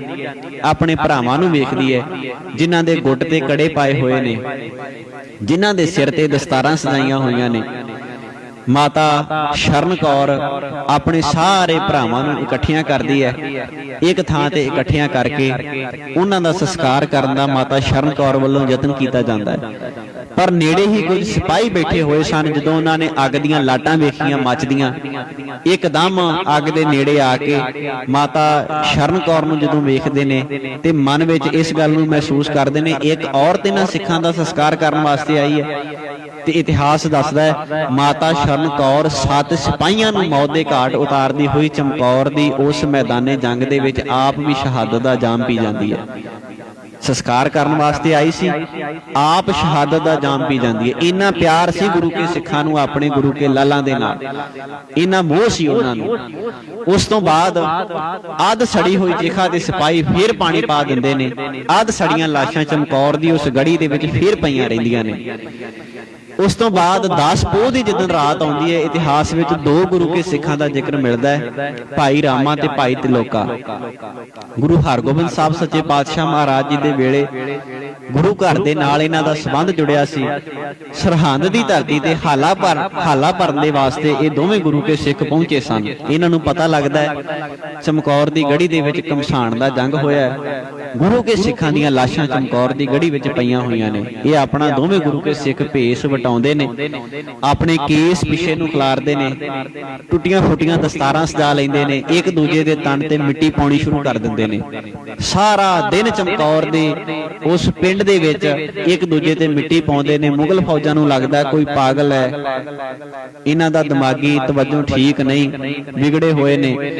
ਉਹਨਾਂ ਨੇ ਕੋਈ ਬਹੁਤੀ ਉਹਨਾਂ ਦੀ ਪਰਵਾਹ ਨਾ ਕੀਤੀ। ਜਦੋਂ 10 ਪੋਹ ਦੀ ਰਾਤ ਹਨੇਰਾ ਹੋਇਆ, ਉਸ ਹਨੇਰੇ ਦੇ ਵਿੱਚ ਉਹਨਾਂ ਨੇ ਗੁਰੂ ਕੇ ਸਿੱਖਾਂ ਦੀਆਂ ਲਾਸ਼ਾਂ ਨੂੰ ਇਕੱਠੀਆਂ ਕੀਤਾ ਤੇ ਉਹਨਾਂ ਲਾਸ਼ਾਂ ਨੂੰ ਇਕੱਠੀਆਂ ਕਰਕੇ ਬਾਬਾ ਅਜੀਤ ਸਿੰਘ, ਬਾਬਾ ਜੁਝਾਰ ਸਿੰਘ, ਜਿਹੜੇ ਗੁਰੂ ਕੇ ਲਾਲ ਚਮਕੌਰ ਦੀ ਉਸ ਗੜੀ ਦੇ ਵਿੱਚ ਸ਼ਹੀਦ ਹੋਏ ਸਨ, ਉਹਨਾਂ ਸਾਰਿਆਂ ਦੀਆਂ ਪਾਵਨ ਦੇਹਾਂ ਨੂੰ ਇਕੱਠੀਆਂ ਕਰਕੇ ਉਹਨਾਂ ਨੇ 10 ਪੋਹ ਦੀ ਰਾਤ ਚਮਕੌਰ ਸਾਹਿਬ ਦੀ ਉਸ ਧਰਤੀ ਤੇ ਉਹਨਾਂ ਦੇਹਾਂ ਦਾ ਸੰਸਕਾਰ ਕੀਤਾ। ਸੰਸਕਾਰ ਕਰਨ ਤੋਂ ਬਾਅਦ ਜਿਹੜੀਆਂ ਉਹਨਾਂ ਦੇ ਸਰੀਰ ਦੀਆਂ ਅਸਥੀਆਂ ਸਨ, ਉਹ ਲਾਗੇ ਦਰਿਆ ਦੇ ਵਿੱਚ ਉਹਨਾਂ ਨੇ ਉਹ ਅਸਥੀਆਂ ਵਹਾ ਦਿੱਤੀਆਂ। ਉਸ ਤੋਂ ਬਾਅਦ ਗੁਰੂ ਕੇ ਸਿੱਖਾਂ ਦਾ ਮਿਲਾਪ ਰਾਏਪੁਰ ਦੀ ਧਰਤੀ ਤੇ ਜਾ ਕੇ ਕਲਗੀਆਂ ਵਾਲੇ ਪਾਤਸ਼ਾਹ ਦੇ ਨਾਲ ਹੁੰਦਾ ਹੈ। ਤੇ ਇਹ ਸਾਰਾ ਜਿਹੜਾ ਬਿਰਤਾਂਤ ਹੈ ਕਲਗੀਆਂ ਵਾਲੇ ਪਾਤਸ਼ਾਹ ਨੂੰ ਭਾਈ ਰਾਮਾ ਤੇ ਭਾਈ ਤਿਲੋਕਾ ਬੜੇ ਵਿਸਥਾਰ ਨਾਲ ਸੁਣਾਉਂਦੇ ਨੇ। ਤੇ ਕਲਗੀਆਂ ਵਾਲੇ ਪਾਤਸ਼ਾਹ ਜੀ ਨੇ ਦੋਵਾਂ ਗੁਰੂ ਕੇ ਸਿੱਖਾਂ ਨੂੰ ਆਪਣੇ ਸੀਨੇ ਨਾਲ ਲਾਇਆ ਤੇ ਆਖਿਆ, ਤੁਹਾਡਾ ਇਸ ਧਰਤੀ ਤੇ ਰਾਜ ਰਹੇਗਾ, ਤੁਹਾਡੀ ਅੰਸ਼ ਬੰਸ ਇਸ ਧਰਤੀ ਤੇ ਚੱਲਦੀ ਰਹੇਗੀ। ਤੇ ਇਤਿਹਾਸ ਨੇ ਇਸ ਗੱਲ ਦੀ ਗਵਾਹੀ ਭਰੀ ਹੈ। ਭਾਈ ਰਾਮਾ ਤੇ ਭਾਈ ਤਿਲੋਕਾ, ਇਹਨਾਂ ਦੋਵਾਂ ਗੁਰੂ ਕੇ ਸਿੱਖਾਂ ਦੇ ਅੱਗੇ ਜਾ ਕੇ ਜਿਹੜੀ ਵੰਸ਼ ਹੈ, ਇਹਨਾਂ ਨੇ ਨਾਭੇ ਰਿਆਸਤ ਤੇ ਪਟਿਆਲੇ ਦੀ ਰਿਆਸਤ ਤੇ ਬਹੁਤ ਲੰਮਾ ਸਮਾਂ ਜਿਹੜਾ ਉਹ ਰਾਜ ਕੀਤਾ ਹੈ। ਇਹ ਸੀ ਅੱਜ ਦਾ ਸਮੁੱਚਾ ਇਤਿਹਾਸ, ਜਿਹਨੂੰ ਅਸੀਂ ਰਲ ਕੇ ਮਿਲ ਕੇ ਬੈਠ ਕੇ ਸ਼ਰਵਣ ਕਰਨ ਦਾ ਜਿਹੜਾ ਹੈ ਉਹ ਯਤਨ ਕੀਤਾ ਹੈ। ਇਸ ਸਮੁੱਚੇ ਇਤਿਹਾਸ ਦਾ ਅੱਜ ਦਾ ਜਿਹੜਾ ਪੜਾਅ ਹੈ ਉਹ ਧੰਨ ਮਾਂ ਗੁਜਰ ਕੌਰ, ਬਾਬਾ ਜ਼ੋਰਾਵਰ ਸਿੰਘ ਤੇ ਬਾਬਾ ਫਤਿਹ ਸਿੰਘ ਮੁਰੰਡੇ ਦੀ ਉਸ ਕੋਤਵਾਲੀ ਤੱਕ ਪਹੁੰਚਦੇ ਨੇ। ਗੁਰੂ ਕੇ ਸਿੱਖ ਅੱਜ ਦੇ ਦਿਨ ਚਮਕੌਰ ਦੀ ਗੜੀ ਦੇ ਵਿੱਚ ਗੁਰੂ ਕੇ ਸਿੱਖਾਂ ਦੀਆਂ ਉਹਨਾਂ ਪਾਵਨ ਦੇਹਾਂ ਦਾ ਸੰਸਕਾਰ ਕਰਦੇ ਨੇ।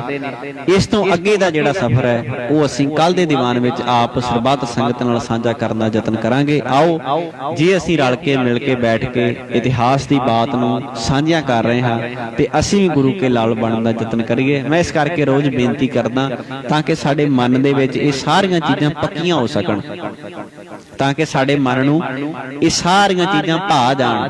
ਅਸੀਂ ਵੀ ਗੁਰੂ ਵਰਗੇ ਬਣ ਕੇ, ਅਸੀਂ ਵੀ ਗੁਰੂ ਕੇ ਲਾਲਾਂ ਵਰਗੇ ਬਣ ਕੇ ਗੁਰੂ ਗੋਬਿੰਦ ਸਿੰਘ ਸਾਹਿਬ ਸੱਚੇ ਪਾਤਸ਼ਾਹ ਮਹਾਰਾਜ ਜੀ ਦੇ ਸਾਹਮਣੇ ਅੱਖ ਵਿੱਚ ਅੱਖ ਪਾ ਕੇ ਗੱਲ ਕਰਨ ਜੋਗੇ ਹੋ ਜਾਈਏ। ਪਾਤਸ਼ਾਹ ਜੀ, ਤੁਸੀਂ ਆਖਿਆ ਸੀ ਇਹ ਸਾਰੇ ਮੇਰੇ ਸਿੱਖ ਨੇ, ਮੇਰੇ ਲਾਲ ਨੇ, ਤੁਸੀਂ ਹਜ਼ਾਰਾਂ ਨੂੰ ਗਲੇ ਨਾਲ ਲਾਇਆ ਸੀ, ਅੱਜ ਉਹਨਾਂ ਹਜ਼ਾਰਾਂ ਦੇ ਵਿੱਚ ਅਸੀਂ ਵੀ ਸ਼ਾਮਲ ਹੋ ਗਏ ਹਾਂ। ਅੱਜ ਤੁਸੀਂ ਸਾਨੂੰ ਵੀ ਆਪਣੇ ਗਲ ਨਾਲ ਲਾਓ। ਆਓ ਕਲਗੀਧਰ ਪਾਤਸ਼ਾਹ ਜੀ ਦੇ ਉਸ ਕਲਾਵੇ ਵਿੱਚ ਆ ਕੇ ਗੁਰੂ ਘਰ ਦੀਆਂ ਉਹਨਾਂ ਖੁਸ਼ੀਆਂ ਨੂੰ ਪ੍ਰਾਪਤ ਕਰ ਸਕੀਏ। ਆਪ ਸਰਬੱਤ ਸੰਗਤ ਦਾ ਧੰਨਵਾਦ ਜਿਹੜੇ ਲਗਾਤਾਰ ਸਫਰੇ ਸ਼ਹਾਦਤ ਦੇ ਕਾਫਲੇ ਦੇ ਨਾਲ ਗੁਰੂ ਦਰਬਾਰ ਵਿੱਚ ਹਾਜ਼ਰੀ ਭਰਦੇ ਸਾਹਿਬਜ਼ਾਦਿਆਂ ਦੇ ਉਸ ਸਫ਼ਰ ਨੂੰ ਆਪਣੇ ਮਨ ਤੇ ਤਨ ਤੇ ਹੰਡਾਉਣ ਦਾ ਲਗਾਤਾਰ ਯਤਨ ਕਰ ਰਹੇ ਹੋ। ਆਪਣੇ ਮਨ ਨੂੰ ਚੜ੍ਹਦੀ ਕਲਾ ਵਿੱਚ ਰੱਖਣਾ ਹੈ, ਨਿੱਕੀਆਂ ਮੋਟੀਆਂ ਮੁਸੀਬਤਾਂ ਤੋਂ ਕਦੀ ਡੋਲਣਾ ਨਹੀਂ। ਜ਼ਿੰਦਗੀ ਹੈ ਸੁੱਖ ਤੇ ਦੁੱਖ। ਗੁਰੂ ਗ੍ਰੰਥ ਸਾਹਿਬ ਸੱਚੇ ਪਾਤਸ਼ਾਹ ਮਹਾਰਾਜ ਜੀ ਦੀ ਬਾਣੀ ਦੇ ਮੁਤਾਬਕ ਇਸ ਤਨ ਦੇ ਕੱਪੜੇ ਨੇ, ਇਹਨਾਂ ਨੇ ਸਰੀਰ ਤੇ ਆਉਣਾ ਹੈ। ਸੁੱਖ ਤੇ ਦੁੱਖ ਨੂੰ ਬਰਾਬਰ ਕਰਕੇ ਅਸੀਂ ਜਾਣਨਾ ਹੈ, ਸੁੱਖ ਦੁੱਖ ਦੋਨੋਂ ਸਮ ਕਰ ਜਾਣਾ ਹੈ। ਔਰ ਮਾਨ ਅਪਮਾਨਾ, ਇਸ ਚੀਜ਼ ਨੂੰ ਬੈਲੈਂਸ ਬਣਾ ਕੇ ਜ਼ਿੰਦਗੀ ਵਿੱਚ ਰੱਖਣਾ ਹੈ। ਚੜ੍ਹਦੀ ਕਲਾ ਵਿੱਚ ਆਪਣੇ ਜੀਵਨ ਨੂੰ ਬਤੀਤ ਕਰਨਾ ਹੈ। ਖਾਲਸਾ ਪੰਥ ਦੇ ਲੇਖੇ ਕੋਈ ਵੀ ਸੇਵਾ ਆਵੇ ਉਹ ਸਾਨੂੰ ਖਿੜੇ ਮੱਥੇ ਪ੍ਰਵਾਨ ਕਰਨੀ ਚਾਹੀਦੀ ਹੈ। ਇਹੀ ਹਰ ਇੱਕ ਸਿੱਖ ਦਾ ਫਰਜ਼ ਹੈ। ਇਤਨੀਆਂ ਕੁ ਬੇਨਤੀਆਂ ਪ੍ਰਵਾਨ, ਭੁੱਲਾਂ ਚੁੱਕਾਂ ਦੀ ਖਿਮਾ ਵਡਿਆਈ ਗੁਰੂ ਦੀ। ਅੰਤ ਵਿੱਚ ਬੁਲਾਓ ਫਤਿਹ ਗੱਜ ਕੇ ਆਖੋ ਜੀ ਵਾਹਿਗੁਰੂ ਜੀ ਕਾ ਖਾਲਸਾ ਵਾਹਿਗੁਰੂ ਜੀ ਕੀ ਫਤਿਹ। ਰਾਮਕਲੀ ਮਹੱਲਾ ਤੀਜਾ। ਆਨੰਦ ਇੱਕ ਓੰਕਾਰ ਸਤ ਗੁਰ ਪ੍ਰਸਾਦ। ਆਨੰਦ ਭਇਆ ਮੇਰੀ ਮਾਏ ਸਤ ਗੁਰੂ ਮੈਂ ਪਾਇਆ। ਸਤ ਗੁਰ ਤਾਂ ਪਾਇਆ ਸਹਿਜ ਸੇਤੀ ਮਨ ਵਜੀਆਂ। ਰਾਗ ਰਤਨ ਪਰਵਾਰ ਪਰੀਆਂ ਸ਼ਬਦ ਗਾਵਣ ਆਈਆਂ। ਸ਼ਬਦੋ ਤਾਂ ਗਾਵੋ ਹਰੀ ਕੇਰਾ ਮਨ ਜਿਨੀ। ਕਹਿ ਨਾਨਕ ਆਨੰਦ ਹੋਆ ਸਤ ਗੁਰੂ ਮੈਂ ਪਾਇਆ। ਏ ਮਨ ਮੇਰਿਆ ਤੂੰ ਸਦਾ ਰਹੋ ਹਰ ਨਾਲ, ਹਰ ਨਾਲ ਰਹੋ ਤੂੰ ਮਨ ਮੇ।